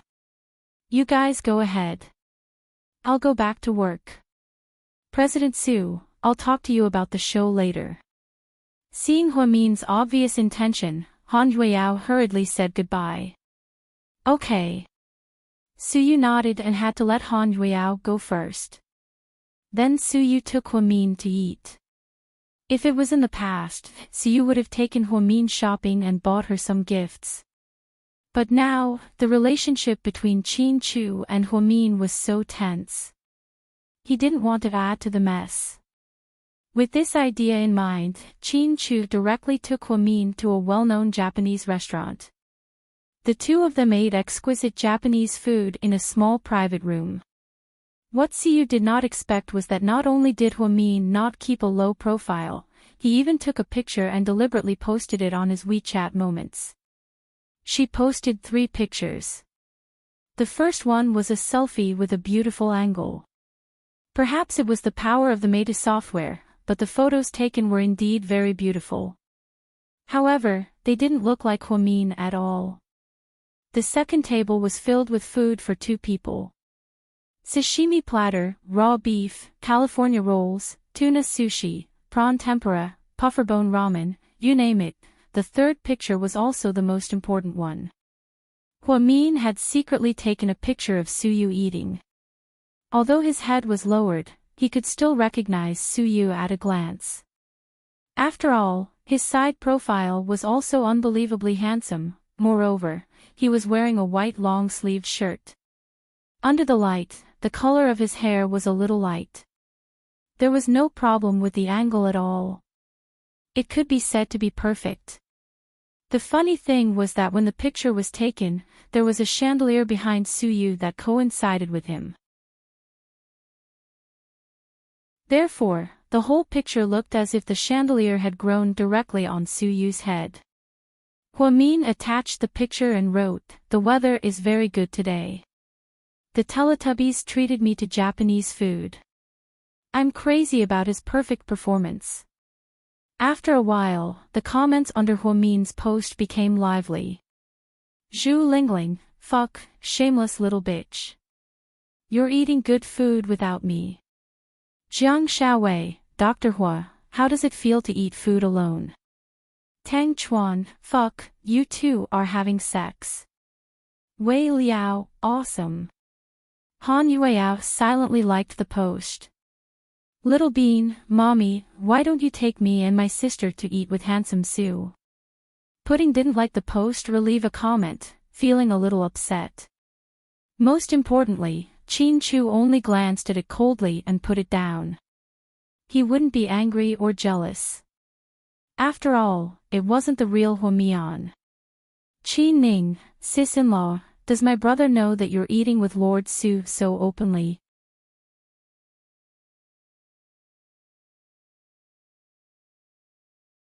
Chapter 4185. Everyone knew that Qin Ning's words were meant to be a joke. However, Huamin took it a little too seriously. He replied to Qin Ning privately, "Your brother doesn't care who I'm eating with anymore, as long as it's not him." After reading this comment, Qin Ning didn't react for a long time. She and Tang Chuan were waiting for their flight at the airport. After celebrating her father's birthday, they would fly back to China. Tang Chuan, come here. Qin Ning gestured for Tang Chuan to come over. Tang Chuan ran over with 2 cups of Starbucks in his hands. To him, Qin Ning's call was like an imperial edict. What's the matter, little ancestor? Look at this sentence. Qin Ning pointed at her phone. Oh. I see it. How do you feel after reading it? I feel like sister-in-law and brother-in-law had a fight. As expected, even Tang Chuan, who didn't have a high EQ. He could tell that something was wrong. Don't you think that after sister-in-law came back this time, she and my brother felt weird? I didn't really talk to them. Didn't they say that they would let sister-in-law rest first? I didn't talk to them too much. But Lord Su is more depressed than before. After all, he feels guilty. Strange. When I get back, I'll talk to sister-in-law and see what's going on. Qi Ning didn't reply to Huamin, but she took this matter to heart. While Huamin and Su Yu were eating, her phone rang. It was a message notification in the WeChat group. It turned out to be Jiang Xiaowei, Zhu Lingling, and her 3 friends. Jiang Xiaowei, Mian, let's have dinner together tonight. Zhu Lingling, yeah, the 3 of us haven't gotten together in a long time. Mian, are you feeling better? Can we eat seafood? Huamin glanced at her indifferently. I have something to do tonight, so I won't be able to go. Jiang Xiaowei, okay, let's meet another day. Zhu Lingling, okay, let me know when the time comes. Huamin did not reply. Jiang Xiaowei vaguely felt that after Huamin came back, she and Zhu Lingling were obviously estranged. Was it because Huamin hadn't adjusted his mentality or something else? Qin Chu's office. Xixin suddenly rushed in. Brother-in-law, what happened? My mom fainted. She's at the hospital. Xixin was panting heavily. It was obvious that he had run all the way here. How could this be? I don't know. The hospital called. I'll go take a look. I'll go with you. Qin Chu put down the things he was doing. Recently, everything had really come together. Bella was unconscious, and Jingde had mysteriously disappeared. Yang Meirong suddenly fainted while taking care of Bella in the hospital. Perhaps the old lady had too much on her mind, and the blow was too great. Especially when Jingde suddenly disappeared.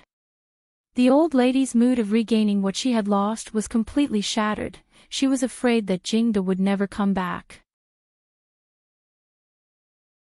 But how could Qin Chu dare to tell his mother-in-law that Jingde was an imposter and a monster?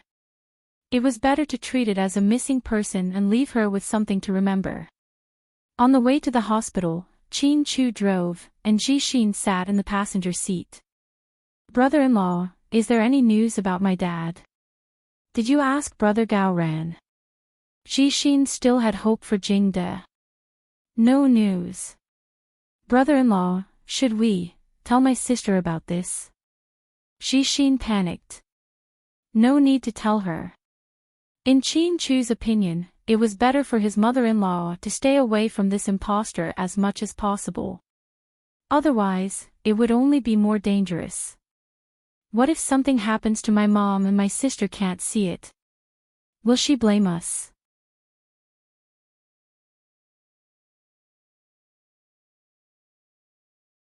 Chapter 4186. Xixin was a little pessimistic. She'll be fine, trust me. Qin Chu was full of confidence and was determined not to tell Huamin. The 2 of them drove all the way to the first hospital. Yang Meirong had already recovered. The attending doctor walked out and said unobjectively, Ms. Yang's heart isn't good, her blood pressure is very high, and she can't stand external stimuli. She might have been too emotional recently and fainted. She's not suitable to take care of people here. I suggest you let her stay in the hospital for a few days for observation to stabilize. Where's my mother-in-law? Qin Chu asked the doctor. She's in the intensive care unit. You can go and see her, but don't take too long. Prepare to give her a sedative later and let her sleep a little longer. Qin Chu nodded and walked in with Xixin. As soon as he entered, he saw Yang Meirong lying on the hospital bed with a haggard face. Qin Chu was very sad. If his Mion came back one day, she would be very sad to see that he didn't take good care of her mother. Chin Chu silently adjusted his emotions. Then he walked in, and Jixin followed behind him, secretly crying. It had only been a few days, but the family had suffered a series of blows. First, Bella was attacked and fell into a coma. Then, Jingde disappeared for no reason, or rather, he left without saying goodbye. Now, his mother couldn't take the blow and fell ill. For Jixin, he couldn't take so many heavy blows at once. So, he lost the ability to deal with things and only knew how to cry. Mom, Chin Chu walked over to the hospital bed. Chu, you're here. Emichim, Yang Meirong looked at Jixin, who was crying behind Chin Chu. She waved her hand. Brat, don't cry. I'm not dead. Mom, don't talk nonsense. You'll live a long life. I haven't been filial enough to you, Jixin choked with sobs. I'm fine. I just haven't rested well recently. Don't worry. Send someone to take care of Bella. What if she wakes up and is thirsty or hungry? Yang Meirong was famous for her sharp tongue but soft heart. She really loved Bella. Mom, don't worry. I've already arranged for 24-hour care. There will be 3 groups of professional nurses taking turns to look after Bella. Chin Chu reached out and held his mother-in-law's hand to comfort her. Chu. Is there any news about your Uncle Jing? Finally, this question was asked. Chin Chu felt sad. He had killed the fake Jingde with his own hands. Now, facing his mother-in-law's accusation, he didn't have the heart to say it. There's no news yet. Uncle Jing might have run away on his own. Maybe he's in a mess, so he ran away from home. Don't worry, maybe he'll come back soon. Okay, I think so too. He's such an honest person. I'm just afraid that he'll be cheated and bullied outside. Mom, Dad won't do that. He's an adult and can take care of himself. You're the one who needs to worry about yourself. You have to take care of yourself, Jixin said as he walked up to her and cried. I'm fine. It's just a small problem. Where's your sister? My sister doesn't know yet. My brother-in-law won't let her tell you. Okay, Chu, you're right. Don't tell Mian. It's an old problem of mine. Don't make her worry, okay? Jixin nodded. Chu. I miss my granddaughters. Yang Meirong's voice was weak. Pudding and Little Bean, they make me happy. I'll bring them over after school. Chu. My daughter has had a hard life. She hasn't enjoyed much in these years. If one day I'm gone, she won't even have a family. She'll be so pitiful. You have to take good care of her. Yang Meirong's words sounded like her last words. Chin Chu's heart was in turmoil.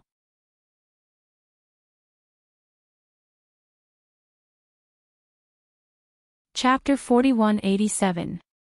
Mom, don't say that. You'll get better. It's not a big deal. I'm a medical student, so I know it best. Bella will wake up for sure. Chin Chu had always been a man of few words and didn't know how to comfort people. However, when he heard his mother-in-law's words, he almost cried. Okay. I'll listen to you. I'll rest well. After a long time of coaxing, Yang Meirong finally fell asleep. Jixin, you don't have to go to the company for a while. Brother-in-law, will you be able to handle it? After Bella fell into a coma, the company was already very busy. If Jixin didn't go, it was hard to imagine how busy Chin Chu would be. It's okay. Ning and the others will probably arrive in China tomorrow. I'll ask Ning to help. Okay. Then I'll stay in the hospital to take care of my mom and wife. Yeah. Just take care of our family. Don't worry about anything else, Qin Chu instructed. Okay. I'll listen to you, brother-in-law. Also, don't talk to your sister for a while. Huh? Xin was confused. Why couldn't he talk to his sister? Your sister and I have some private matters to deal with. She probably won't come for a while. If she comes to you, just brush her off. It's best if you don't meet her. Alright then, you guys take it easy. Xin didn't know what they were up to, but he trusted Qin Chu 100%, so he nodded and agreed to do what they said. At the headquarters of Lu Yan's mercenary group ever since Xiao Fei came, he hadn't slept well. In other words, he hadn't had a good night's sleep since Lu Yan disappeared. Those who stayed with him almost went all over the world to look for Lu Yan. When they heard about someone who looked like Lu Yan, they immediately went to check. However, after so long, there was still no news of her. This made Xiao Fei feel more and more uneasy. Young Master Xiao. What's up?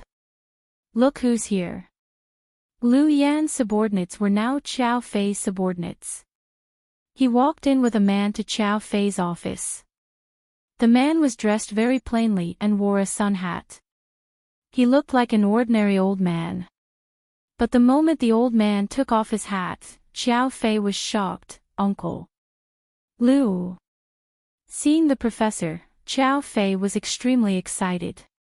Over the years, whether it was the rumors from the outside world or what he had seen with his own eyes, Professor Lu was the most powerful person Xiao Fei had ever met.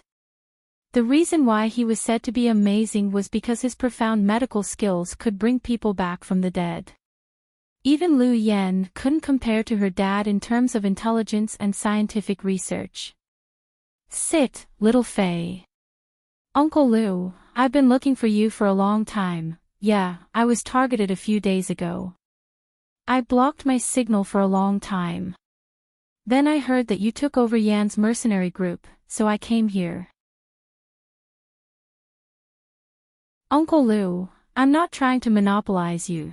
Xiao Fei seemed to want to explain to Professor Lu that he didn't do it for the sake of taking over Lu Yan's hard work as the rumors said.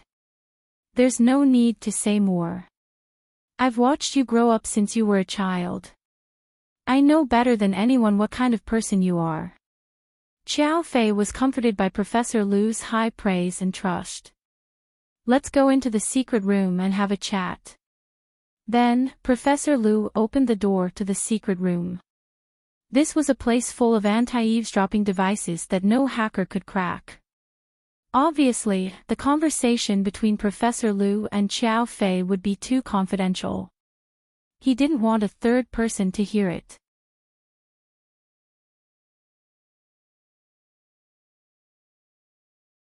Chapter 4188. They entered the secret room one after the other. Then Professor Lu closed the door behind them. The secret room was only 40 square meters in size. However, the decoration was extremely luxurious. It was a bit like a traditional Chinese tea house, with an antique flavor.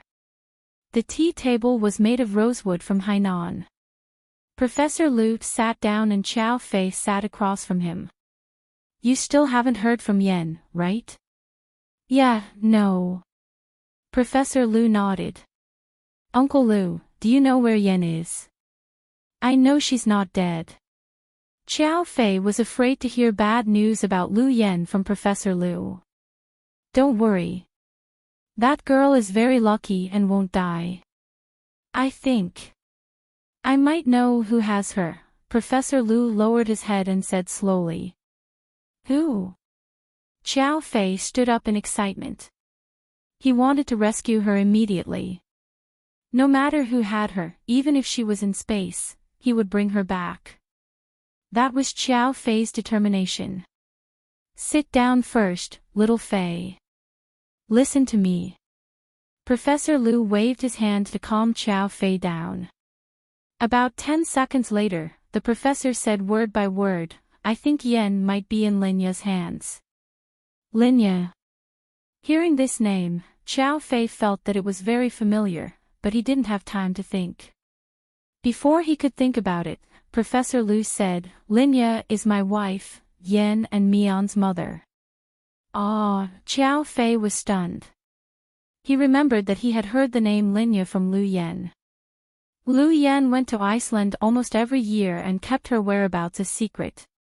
She didn't even go into the cave when she went to Iceland, afraid that someone would find her and destroy her mother's ice coffin. So, she traveled over mountains and rivers just to see the cave from afar as if she was seeing her mother. In Lu Yan's heart, the name Linya was sacred. It was obvious that Lu Yan loved her mother very much. When there were no photos of Linya in the world, Lu Yan had a sketch of her. This was Lu Yan's secret and the biggest secret that Xiao Fei knew. No matter how powerful Lu Yan was, she was still a little girl, especially in front of her parents. A child who lost his mother at a young age would have a severe sense of insecurity. Unlike Huamin grew up with his adoptive mother and even lived with his stepfather for a few years. Therefore, Huamin did not lack much parental love. Lu Yan, on the other hand, had been on the run with Professor Lu since she was a little girl. Then, her mother wasn't by her side. When she got her first period, she felt helpless and panicked. He even thought that he was injured. Otherwise, how could there be so much blood? That feeling of ignorance and confusion was something that no emotion could make up for. So, both Professor Lu and Xiao Fei knew how important Linya was to Lu Yan. Uncle Lu, but Auntie Linya, many years ago, Xiao Fei didn't say it clearly, but Professor Lu knew what he meant. Yes, when Linya was injured, I treated her. She was in a state of brain death. I couldn't accept it, so I've been freezing her in an ice coffin all these years. All these years, I've been looking for a way to bring her back to life, but I failed. Then how did she? The more Xiao Fei listened, the more confused he became. Since Uncle Lu couldn't find a way to bring Linya back to life, how did she kidnap Lu Yan? Was she a ghost?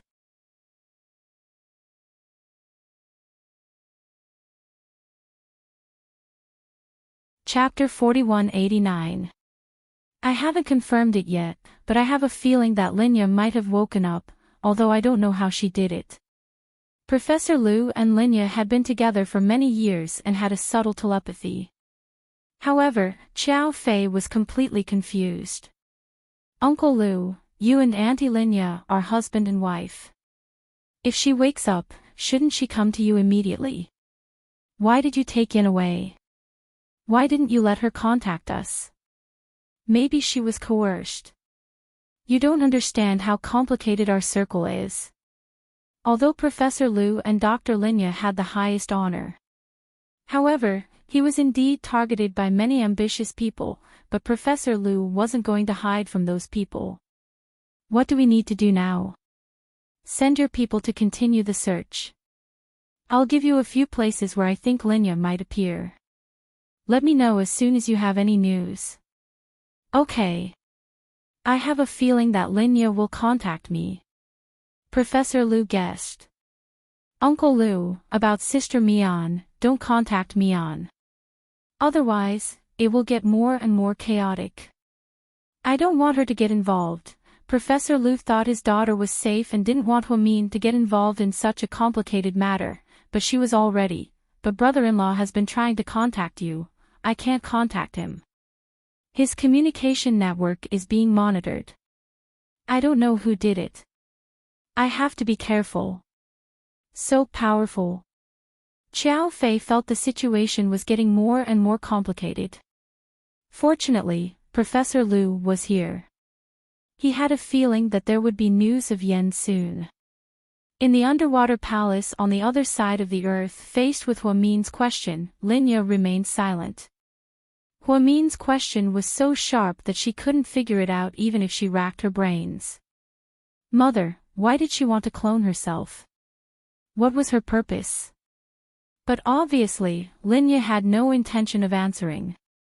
Mian. You'll be here for a long time. I'll explain it to you slowly. Don't worry. No, I need to go home. Hua-min stood up and was about to leave with his big belly. Mian, do you still need to go back to that house? Layla has completely replaced you. No one noticed that you're missing, no one. Linya's voice was very clear. Hua-min definitely felt uncomfortable when he heard it. She knew Layla's strength, and she also knew how similar Layla was to her. No, my daughter, my husband. They'll recognize me. Take a look at this. Linya waved her hand, and an image appeared on the white wall. Chin Chu and Hua-min were having breakfast with the two kids. It was a harmonious scene. Hua-min felt a slight pain in his heart. After the explosion, no one remembers you. Their Hua-min has gone back. Look, the man you've trusted and loved for so many years is just like that. He can't recognize you. He even slept with Layla. Your man betrayed you, physically and mentally. He betrayed you. Shut up. Hua-min turned around with red eyes and glared at Linya. His voice was a little hoarse. Chin Chu won't do that. He's not that kind of person. I don't believe he'll touch Layla. Then take a look at this. Linya smiled strangely. She changed the image again.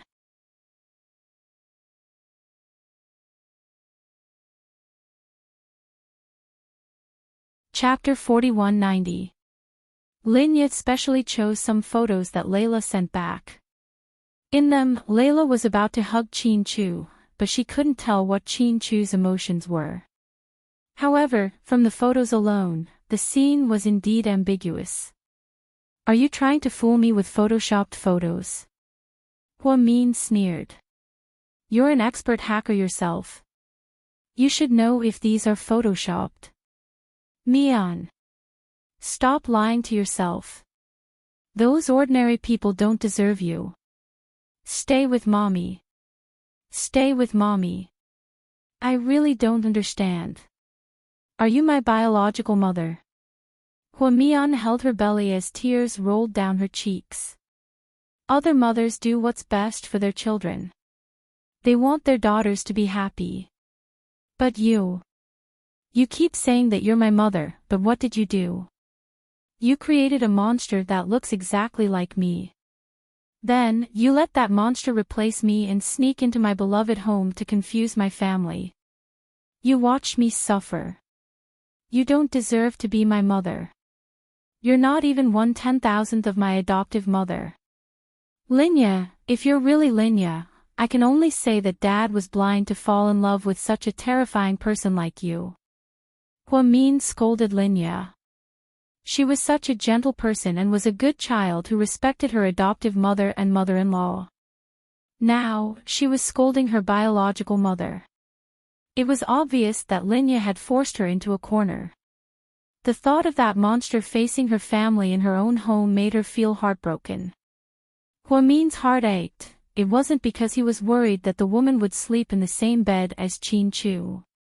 More importantly, she might hurt her two daughters at any time. That was what Hua-min was most worried about. It's okay if you don't understand now.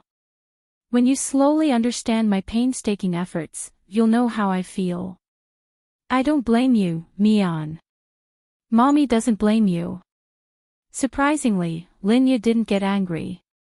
Instead, she looked at Hua-min lovingly. She looked like the Virgin Mary, which made Hua-min want to vomit.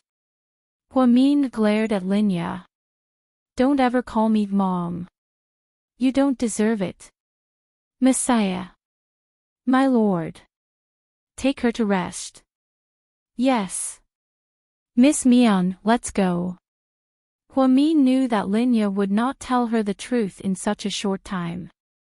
Therefore, no matter how much she asked, she couldn't get an answer. It was better to recuperate and slowly think of a way to escape. At the very least, she had to protect the little guy in her belly first. Then, she would think of a way to escape, go home, and see her beloved family. On the way back, Huamin did not say a word. He was in low spirits. "Miss Mian, please don't talk back to the master in the future.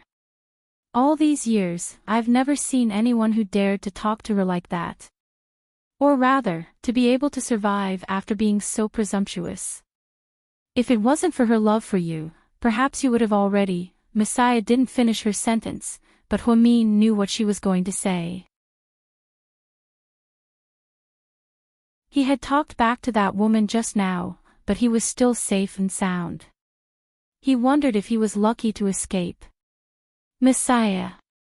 Layla is also a clone. She created her, right?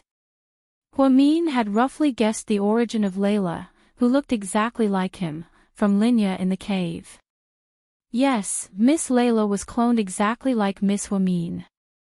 She used Miss Huamin's cells, so you're closer than twins. You can say that she's the second you, Messiah said word by word.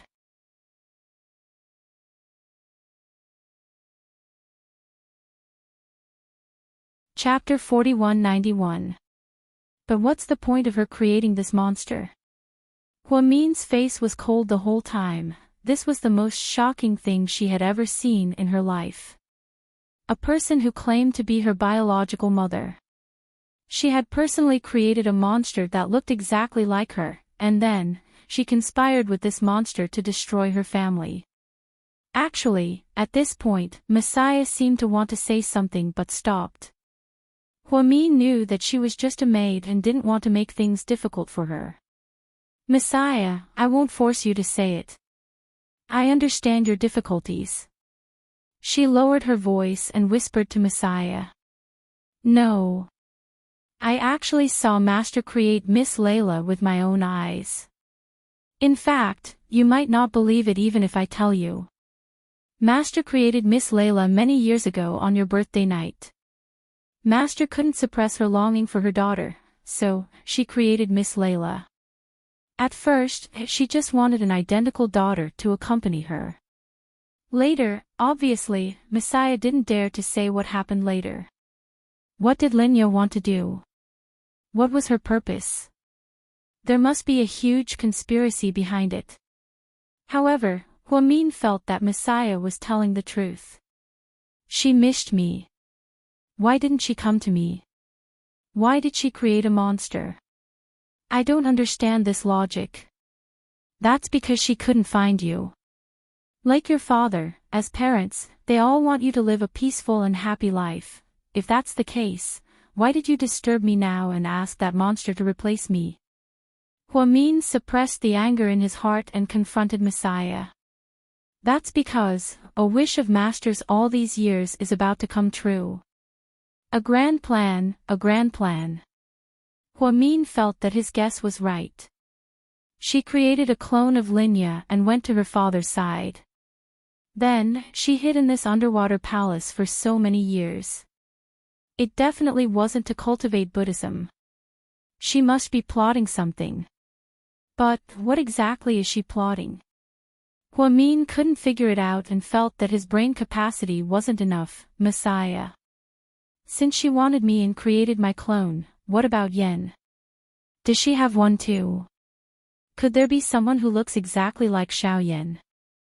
Huamin didn't even dare to think about it.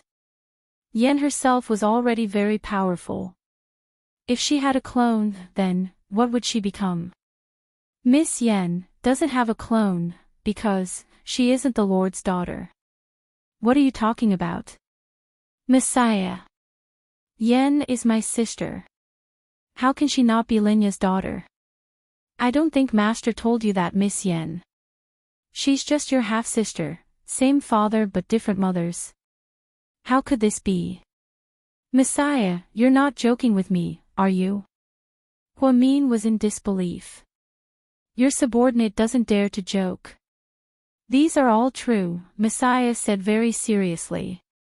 But Huamin just couldn't figure it out, but that's not right. What half-father? Could it be that Dad had other wives? That's not right. This doesn't make sense. This conflicted with all of Huamin's previous hostages. Just as he was wondering, Huamin suddenly had a flash of inspiration and a terrifying thought struck him. She nervously and excitedly held Messiah's hand. Messiah. Do you mean, my sister Lu Yen is the daughter of Linya's clone? Seeing that Huamin had finally figured it out, Messiah nodded slightly. Huamin felt like his head was about to explode. How many years had that clone Linya lived with Dad? How could a genius like Dad not realize that it was fake? And he even had Yen with the clone. Then, would Qin Chu not be able to recognize Layla in the end and have a child with that monster? After this thought came to him, Huamin felt his entire body turn cold. He didn't dare to think about it anymore.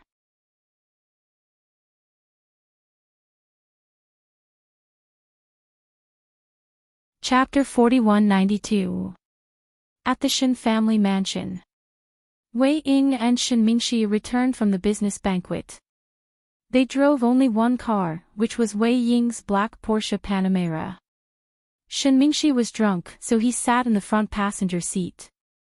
He put his hand on Wei Ying's thigh from time to time, looking very heartwarming. After remarrying Wei Ying, Shen Mingxi worked harder and didn't rely on the Wei family. Instead, he built up the Shen family, which was on the verge of bankruptcy. Although he was busy with his business, it didn't affect his time with Wei Ying. Sure enough, as time went by, the last one was always the best. Shen Mingxi gradually realized this and cherished the time he spent with Wei Ying more than ever. Honey, are you tired? I'll drive for a while. No, we'll be home in a few minutes. You drank too much and it's dangerous. I'll drive. Wei Ying smiled. After they got out of the car, Shen Mingxi took off his jacket and wrapped it around Wei Ying. It's really not necessary. Is it that cold? You'd better wear more. Look at the short sleeves of your suit. Your arms are exposed. They're 3/4 sleeves, Wei Ying explained, not knowing whether to laugh or cry. Let's go in. I asked Auntie Wu to make some white fungus lotus seeds. Drink it while it's hot. Okay. Wei Ying was wrapped in Shen Mingxi's arms sweetly as the couple walked into the mansion. The housemaid placed 2 bowls of white fungus lotus seeds on the coffee table in the living room. Shen Mingxi picked up the remote control and switched to the finance channel to watch the news. Wei Ying suddenly thought of something. Tugging at Shen Mingxi's sleeve, she asked, Honey, have you noticed something strange recently? What? Lord Su seems to be very close to Sister Huamin. Isn't that normal? Huamin is Lord Su's goddess. Shen Mingxi thought it was normal. That's true, but they seem to be interacting with each other quite frequently recently. They've had dinner together a few times already, and Sister Huamin even posted about it on her WeChat moments. Yeah, this doesn't seem like Huamin's personality. But I heard that she and Lord Su have been different since they came back from Yunnan. Maybe it's because they survived a disaster that they cherish their current lives even more. Shen Mingxi analyzed.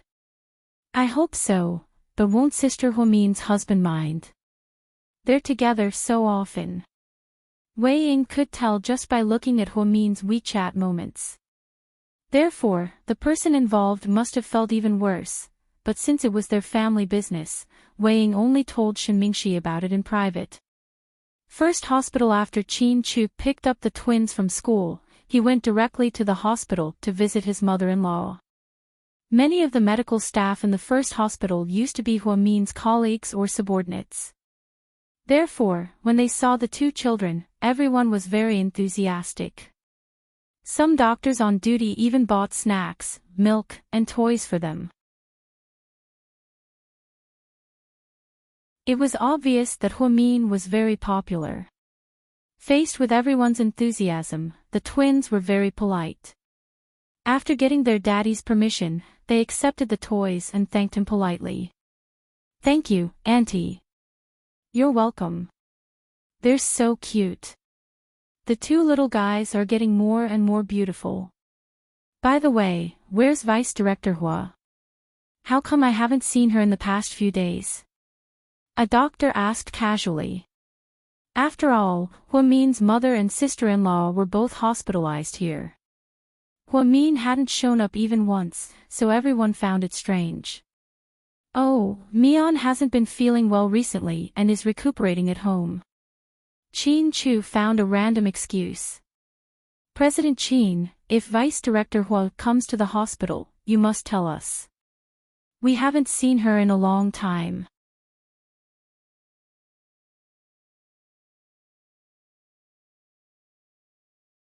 Chapter 4193. Okay, I'll definitely tell her.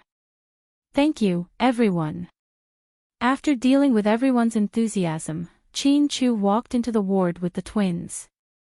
Ji Xin was wiping Bella's face, so Yang Meirong was alone in the room. When the children came in, she was watching TV. Grandma, Grandma, the two little guys ran over one after another and called out sweetly. Yang Meirong was in a good mood. She immediately got up and leaned against the headboard.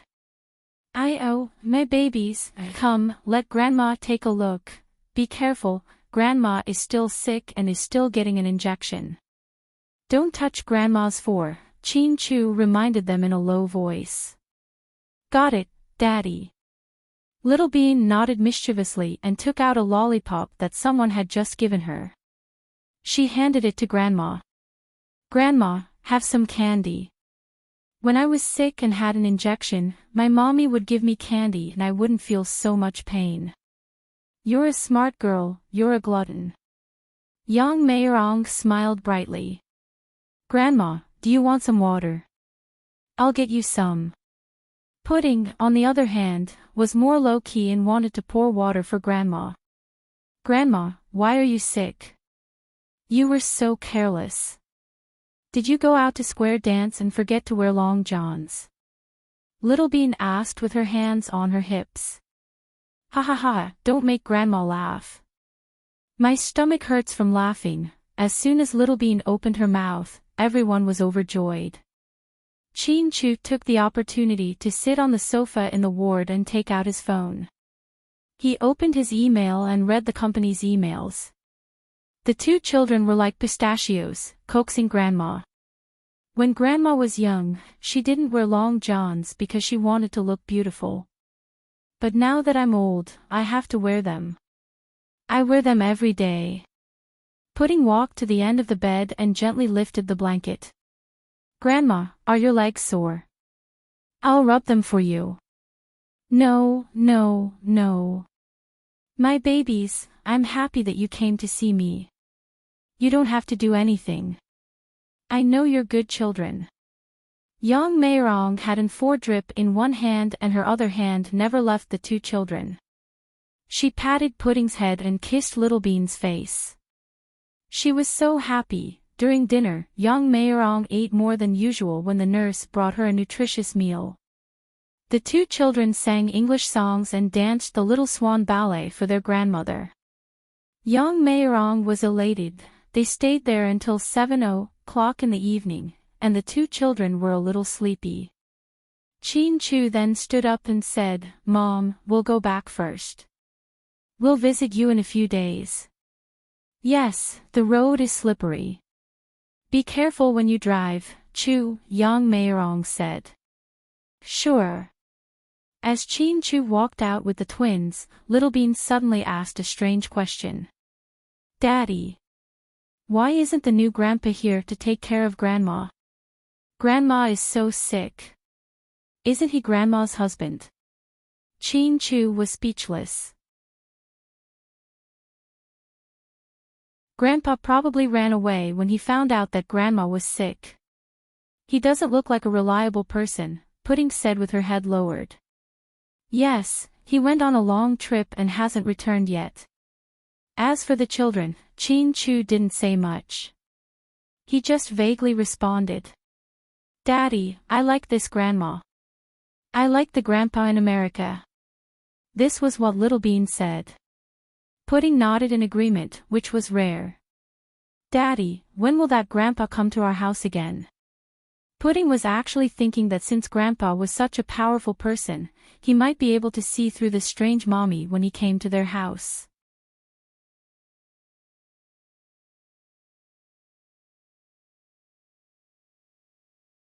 Chapter 4194. That Grandpa. I reckon he'll be here soon. Chin-Chu had a feeling that if there was really a big plan behind this, Professor Liu would definitely come. In that case, Professor Liu would definitely show up. After all, this was beyond his ability to deal with. Imagine, someone as powerful as Liu Yan had gone to Yunnan with him. But after the explosion, Liu Yan mysteriously disappeared. How terrifying was the power behind it that could make Liu Yan disappear without a trace in the blink of an eye, and even her corpse was nowhere to be found. No one knew.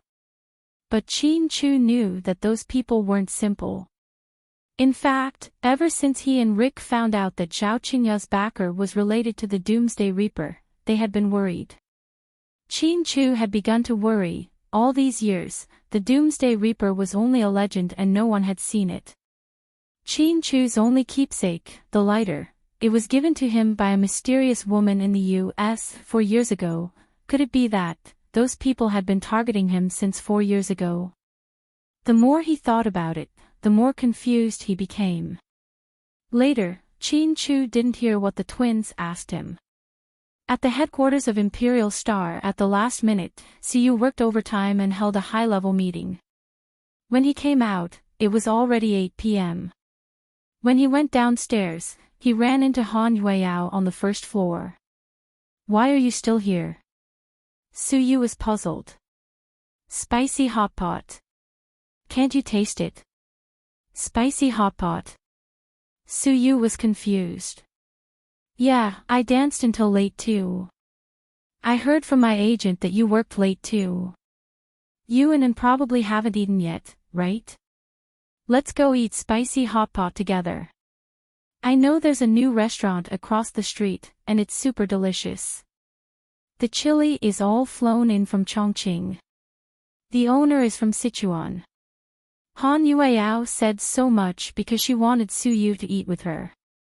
And snickered and coughed. Well, you two go ahead. I can't eat anything too spicy, or I'll get a stomachache. I've been craving Shangxi Rujiamo recently. I'll drive to the Shangxi Liangpi in the commercial square to eat. Alright, let's go then. Come back to pick me up after you're done eating. Suyu gave the car key to En and walked with Han Yueyao to the spicy hot pot restaurant she had mentioned. Actually, these snacks were what young girls liked to eat. Suyu really didn't like these. He agreed because there were a lot of people near the elevators on the first floor. If he refused, the little girl would lose face. So, Suyu went to the spicy hot pot restaurant with her without hesitation. There were a lot of people in the Mala Tang shop. Fortunately, the two of them managed to find a table for two in the corner. She asked excitedly, Boss Su, what do you want to eat? Anything is fine. Just order. Suyu didn't know how to cook because he hadn't eaten it before. She went to the buffet area and picked up a lot of vegetables. Since Suyu was a carnivore, she added more meat. When she paid the bill, it was 98 yuan. She took 2 bottles of iced soda, which was famous locally for its sweet and sour taste. It cost a total of 102 yuan. When Han Yueyao sat back down, Suyu couldn't help but sigh. Am I too outdated? I don't know what these things are. Isn't spicy hot pot a few yuan for a big bowl? Why did you spend more than 100 yuan? Ha ha ha, how many years has it been since you last ate this? A few yuan is the price 10 years ago, right? Han Yueyao teased Suyu. Suyu was speechless. How was the sushi you had with Sister Mian for lunch? Han Yueyao asked casually. It was delicious and authentic. It tasted similar to the ones I had in Osaka. I'll take you there when I'm free. Suyu was scrolling through his WeChat moments on his cell phone and said casually. But Han Yueyao felt sweet in her heart, and her cheeks blushed.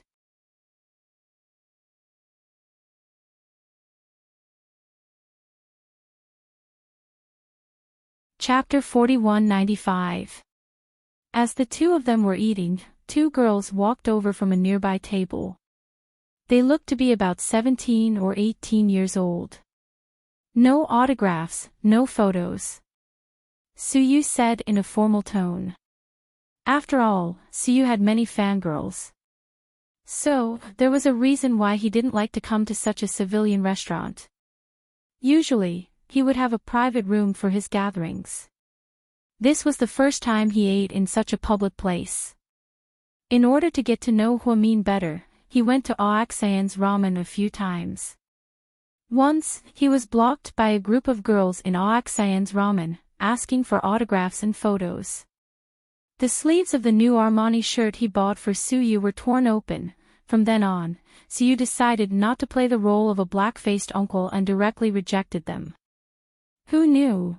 The two girls ignored Suyu and looked at Han Yueyao politely. Wow!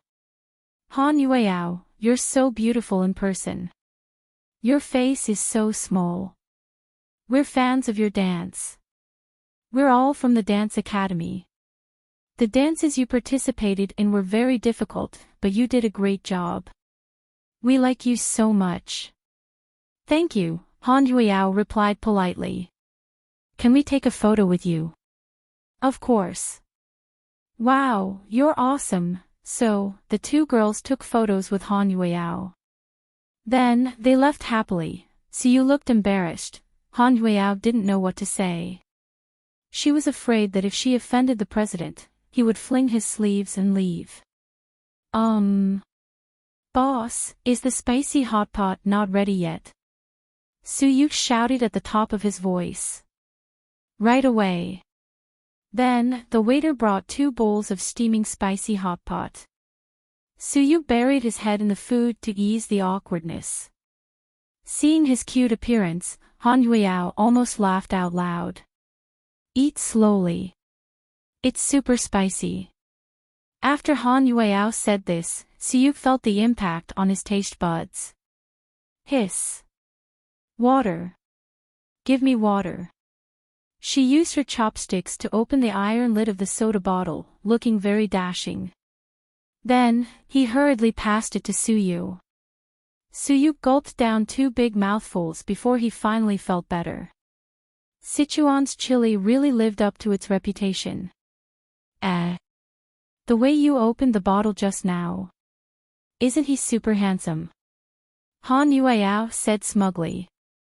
Well, can it also be used to open beer? Of course. I learned it from my dad. When he made it, I thought it was so cool. I wanted to learn it, Han Yueyao said proudly. Teach me. Suyu was domineering and asked Han Yueyao to teach him. Sure, take the money. You really only have money in your eyes. Money, money, money everywhere. Suyu blushed with shame. It's fine if you don't want to pay. Call me master and I'll teach you. You're shameless. You want me to call you master?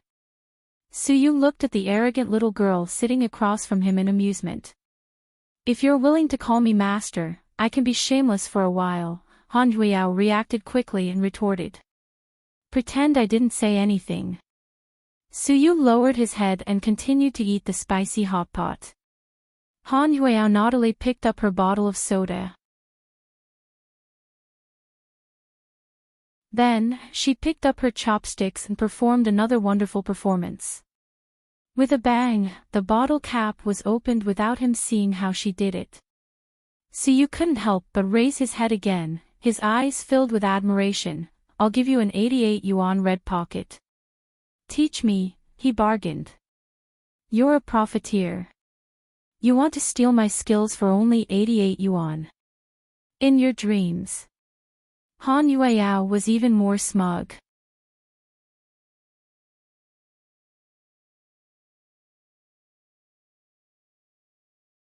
Chapter 4196. I'll give you an extra 10 yuan at most. 98 yuan. Are you going to teach me or not? Pfft. You're the president, the big boss, but you're asking for 98 yuan. I despise you. I won't teach you. Whoa. Little girl, you've got guts. You're all grown up now. You chose to go against me because you're famous and have fans. Do you believe that I'll make things difficult for you? Suyu reached out and naughtily flicked Han Yueao's head. He felt like he was playing with a child. Han Yueao's heart was blooming with sweetness. She didn't expect Suyu to be so naive and cute. It's good to make things difficult for you. Come on, remember to make things difficult for me, Suyu chuckled. The best thing about Han Yueao was that she could say whatever was on her mind. So, he didn't have to pretend to be a big boss in front of her. He didn't have to think about whether he would get angry if he said too much. Instead, he felt relaxed. The atmosphere was so good that Suyu's appetite was stimulated. After finishing his spicy hot pot, he snatched a few bites from Han Yueao. After they finished eating, they walked back to Han Yueao's dorm. Suyu sent in a WeChat message and asked him to pick him up at Han Yueao's dorm after they finished eating.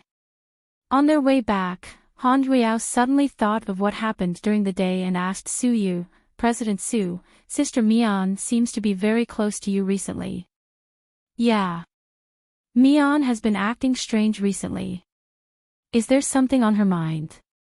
Han Yueao felt that Huamin wasn't the kind of person who would take the initiative to look for Suyu again and again. After all, Huamin knew how to avoid suspicion. Yeah. She seems to be on bad terms with Qin Chu recently. How can that be? President Qin is famous for doting on his wife. Han Yueao was surprised. Suyu's expression was unnatural. Maybe it's because too many things have happened recently. No matter how powerful or talented the couple is, they're still ordinary people and have emotions. The loss of the child is a big blow to everyone. Qin Chu has feelings for her, and Mian feels uncomfortable. So, everyone's in a bad mood. When we talk, we have conflicts. It's okay. I'll try to persuade her. Then, will President Qin feel uncomfortable with Sister Mian being so close to you? Han Yueao was worried. Because Suyu was a public figure, many paparazzi were willing to take pictures. If someone were to take a picture of it and use it as a topic of discussion, it would break the pressure of public opinion. In the end, it might not end well. Huamian used to pay attention to this and rarely saw Suyu alone. But now, for some reason, he kept looking for Suyu.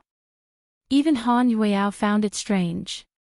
But Suyu thought it was all because of that incident and didn't find Huamin's behavior strange. They walked to the door of the dorm. Let's go back. It's cold outside. Don't stand here like an idiot, Suyu said. Is the spicy hot pot delicious? Han Yueao looked up at Suyu, her heart pounding. Yeah. Not bad. Then I'll treat you to it often, Han Yueao said. Suyu's expression was unnatural. He changed the topic. How's the cooking reality show going? I'm still learning. I heard we'll shoot the first season in Thailand. Isn't that good? You can take it as a free trip. Suyu chuckled. Then I'll be away from the country for a week, yeah. Thank God. I won't see you for a week. That way, I won't have to quarrel with others. Did you miss me even a little bit when I was abroad for so long? Han Yueao was unwilling to give up and questioned him boldly.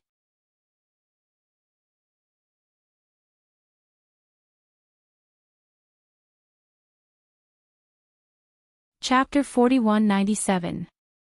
Sure enough, Suyu blushed when he heard Han Yueao's question. It's late. Hurry up and go in. Anne's car is here. So you didn't answer Han Yueao's question. He didn't know how to respond to a girl's confession. He seemed to have forgotten how good he was at flirting with girls and indulging himself in debauchery before he met Huamin a few years ago. By the time Anne's car arrived, Siu had already walked more than half a mile. He was trying to avoid Han Yueao's questions. That girl always asked explicit questions. Siu didn't know how to answer her. President Siu, how was your dinner with Miss Han? And began to gossip. Pretty good. President Siu, if it's a full score of 10, how many points would you give Miss Han? And asked as he drove. What do you mean? Siu glanced at An in puzzlement. It's the scoring that's very popular on the internet recently. I'm just asking you. Tell me, I'm curious. Han Yueao is a hardworking and ambitious girl. She's pretty and a good person. If it's a full score of 10, I'll give her. An 8. What about Dr. Hua? 10, Siu blurted out. Sure enough, no matter how many shortcomings Huamin had, he was always the best in Su Yu's eyes. Okay. You're biased. I won't ask. Shaolin thought to himself, isn't this bias a little too obvious? In fact, Huamin was far less good-looking than Han Yueao, and his figure wasn't as sexy as Han Yueao's, who was a dancer. Even Huamin didn't smile as much as Han Yueao, his face was serious. But no matter how bad she was, Su Yu loved her. That was the main point. Seeing his boss's attention was still on Dr. Hua, and stopped asking. He had wanted to set up a relationship between Han Yueao and his boss. But now, it seemed impossible. After all, his boss hadn't thought in that direction yet. Gao family he had thought that after Jingda's death, the vampire's case would be over. Gao Ran would be able to accompany his wife and son on a vacation. Unexpectedly, such a case still happened. It was 7:00 in the evening. A kindergarten reported that 2 5-year-old children, a boy and a girl, had gone missing. He checked the surveillance footage but found nothing. This kindergarten was a kind of long-term nursery. The children whose parents were especially busy and had no time to take care of them were placed here. They ate, lived, and attended classes here, and were only brought home on weekends. At night, when the life teacher was bathing the children, she realized that there was one person missing. He searched everywhere, but there was no sign of him. In the end, he panicked and went to look for the principal. Then, the principal brought the teacher to the police. Originally, in China, a missing person would not be registered if it was less than 24 hours. However, when Gao Ran heard about this matter, he felt that it was very strange. Why did she lose the child again? Last time, when the children's bodies were fished out from the lake, their parents had cried miserably. This time, were the 2 children really lost by accident, or were they stolen by a group of kidnappers? Or, was there another reason? Gao Ran led his team to search for clues all night but found nothing. When he drove home dejectedly, the children were already asleep. Zhu Lingling sat on the sofa with her legs crossed in displeasure. Honey, you're still awake. Chief Gao, you must keep your word. When are you going to take Bui Yuan and me on a vacation, okay? Zhu Lingling questioned him with a dark face.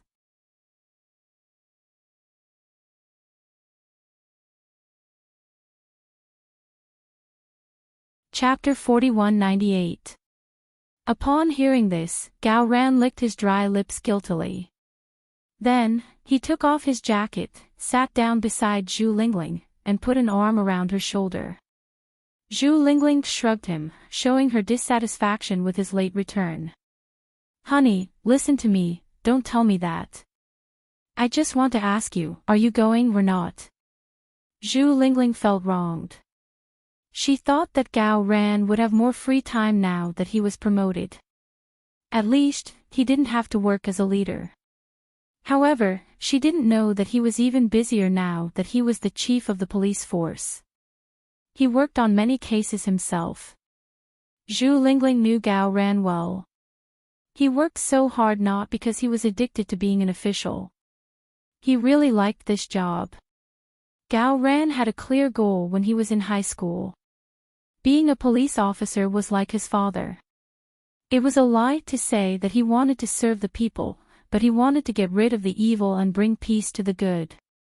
However, ever since Gao Ran was promoted, Zhu Lingling and her family rarely went out on weekends.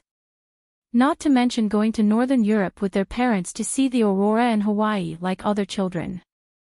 Gao Buiyuan was still young and didn't know how to complain, but Zhu Lingling did. She also envied others who had husbands who loved and cared for them. Yes, yes, yes. I promised you that I'd go. When will you go? Zhu Lingling pressed. Can you wait until I'm done with this case? Gao Ran felt a little guilty. Another case, another case. Do you spend your days with cases or with me? Have you forgotten about this family? Of course not. Lingling, don't be angry. You have to understand me. Sometimes, Gao Ran was also helpless. The job required someone to fill the position. Upon hearing this, Zhu Lingling got even angrier. She stood up in a flash and pointed at Gao Ran. Her eyes were red as she said aggrievedly, Gao Ran, ever since I've been with you. Don't you know how much I've been understanding of you? While other people were eating steak and holding roses in a Western restaurant on Valentine's Day, you were working overtime.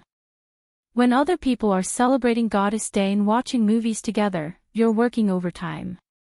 When other people are celebrating their wedding anniversary, you can't wait to spend the entire day being lovey-dovey with each other, but you're still working overtime. When it's my birthday, you have to come back in the middle of the night.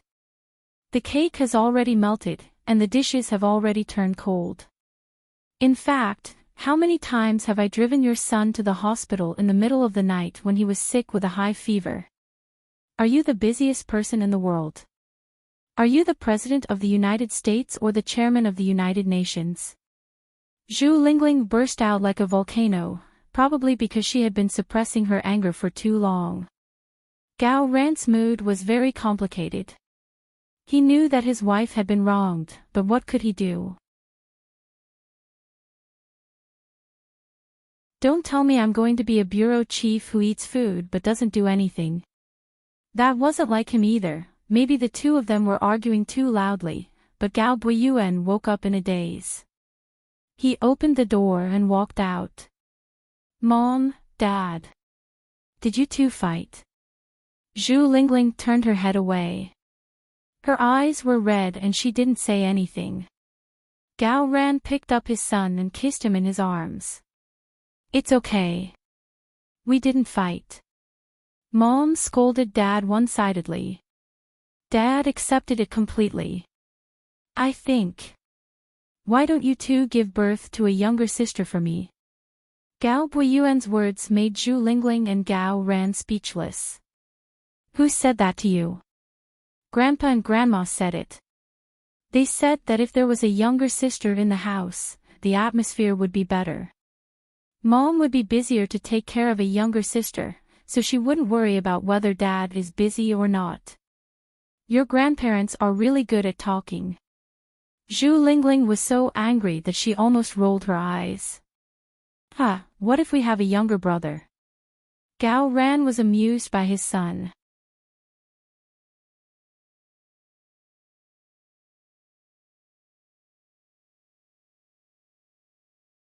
Chapter 4199. We don't need a younger brother. I'm the only boy in our family. Obviously, Gao Buiyuan didn't want a younger brother. He only needed a younger sister. What if we have a younger brother? Gao Ran's interest was piqued and he continued to tease his son. Then we'll have to throw him into a cesspool.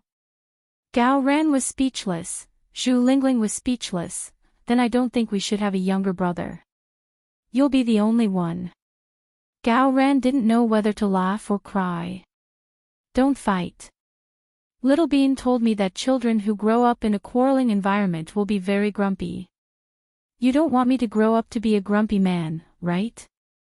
Zhu Lingling was speechless. Gao Ran, you're right. No, Little Bean told me that. It's all good advice. Think about it. Gao Buiyuan's grown-up tone eased the atmosphere a lot, and it wasn't as tense as before. Seeing that his parents were silent, Gao Buiyuan asked again, I need to pee. Can someone come with me to the bathroom now? Zhu Lingling secretly wiped her tears, picked up her son, and carried him to the bathroom. Gao Buiyuan had saved his dad, but Gao Ran's heart was still heavy. He kept reading the latest updates from his colleagues in the group chat on his phone. The two kids still hadn't been found. The parents and the kindergarten hadn't received any ransom calls. If that was the case, the situation seemed to be even worse. Gao Ran picked up his phone and sent a few voice messages to Qin Chu on WeChat, briefly explaining the situation. Gao Ran emphasized, Chu, you're sure Jingde is dead, right? Did he come back from the dead? Why do I feel that this is very similar to his? After a while, Qin Chu replied, I killed Jingde with my own hands. His body has been burned to ashes. Gao Ran trusted Qin Chu's ability. He didn't seem like an unreliable person. But since Jingde was dead, who was the culprit of the missing children? Damn it, Sea City, which had been peaceful for 100 years, had recently been in a state of panic. The pressure from the higher-ups was a small matter. The key was that Gao Ran understood the feelings of the parents when their children were gone. He was also a father, so he worked overtime without sleep, hoping to find some clues. Unfortunately, he found nothing. It was as if a deity had committed a crime, leaving no evidence behind. South Hill Manor. Qin Chu was in the study. Looking at the WeChat message that Gao Ran had sent him, he started to have doubts in his heart. It was a fact that Jingde was dead. Then, there was only one person who was the most suspicious, and that was the woman at home. She had enough time to commit the crime, but why did she and Jingde keep torturing and killing children? Qin Chu didn't interrogate him, but Jingde was indeed a monster. He drained the blood of those children, which was why there were rumors about vampires. Could it be that this woman was also? The more Qin Chu thought about it, the more confused he became. He opened the door and went downstairs. Huamin had just returned from outside, carrying an exquisite lunchbox in his hand. Mommy, you're back. Little Bean called out affectionately. Pudding glanced at her and didn't call her mommy. I went out for a walk and saw the new pastries from Wanhejai, so I bought some. It's very interesting. You can choose the ingredients and let them process them. You can eat them without worry. Wow, there's delicious food. Thank you, Mommy. The little foodie didn't dare to say anything. She took the lunchbox and opened it. Indeed, there were colorful pastries inside. Sis, come and eat with us, Little Bean called out to Pudding. Mommy, I have something to discuss with you, Pudding looked at Huamin and said weakly.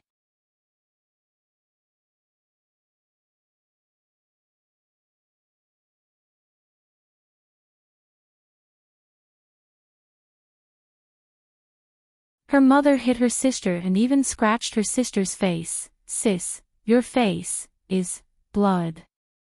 Pudding seemed to have lost the ability to speak. Huamin seemed to feel that she had gone too far. She calmed down and gently coaxed Pudding. Mommy didn't want it to be like this, Pudding. You'll know in the future that Mommy did it for your own good. Small animals aren't as clean as you think. They'll infect you with a lot of diseases. At this moment, Qin Chu came downstairs. Pudding, come here. He said coldly. Huamin, or Layla, looked up and saw Qin Chu's cold eyes. She became nervous.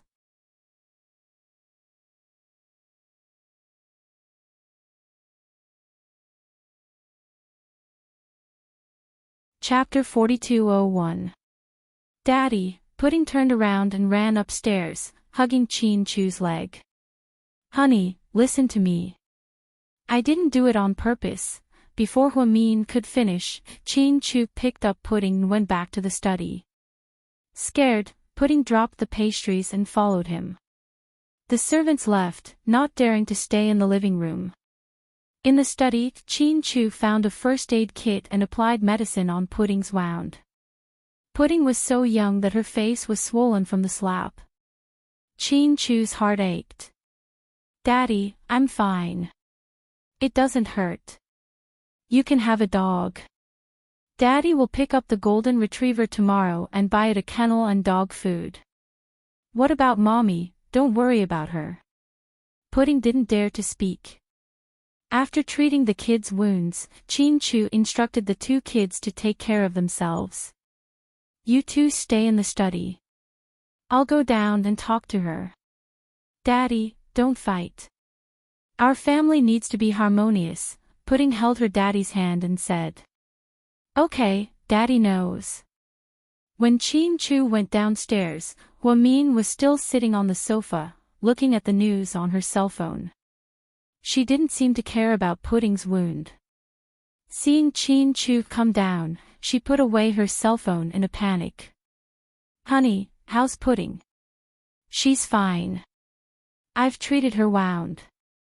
Pudding is young and she's still a child. It's inevitable for her to throw a tantrum. But as her mother, how could you be so cruel? Honey, I really didn't do it on purpose. I was angry. My nails are long and I accidentally cut them. I've cut them. Look. Hua-min raised her finger. Indeed, her long nails were gone. She didn't want to arouse Chin-Chu's suspicion, so she continued to play the victim. She did not like those two brats, so this time, she took the opportunity to punish them. Pudding, in particular, seemed to be at odds with her recently. Even though she said she was sorry, Pudding didn't want to offend her. But in her heart, Layla felt very satisfied. You've never treated our daughter like this before. Chin-Chu looked at her and said word by word. Then you wouldn't have treated me so coldly in the past. Let's not talk about the past, Hua-min argued. But the child is also your child. Chin-Chu deliberately said this, not wanting to let the other party know that he had seen through her.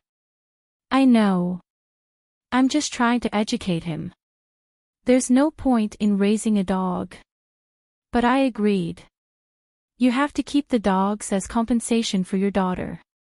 Also, from now on, you're not allowed to touch Pudding and Little Bean. Otherwise, I won't go easy on you. Chin-Chu was really angry, but he didn't hit her. Although he really wanted to, he felt that it wouldn't be good to fight at home. The maids must have thought that he was a domestic abuser who liked to beat his wife. Chin-Chu was so smart that he didn't want to be caught. And Layla thought that this matter was over just like that. She didn't take Chin-Chu's warning to heart.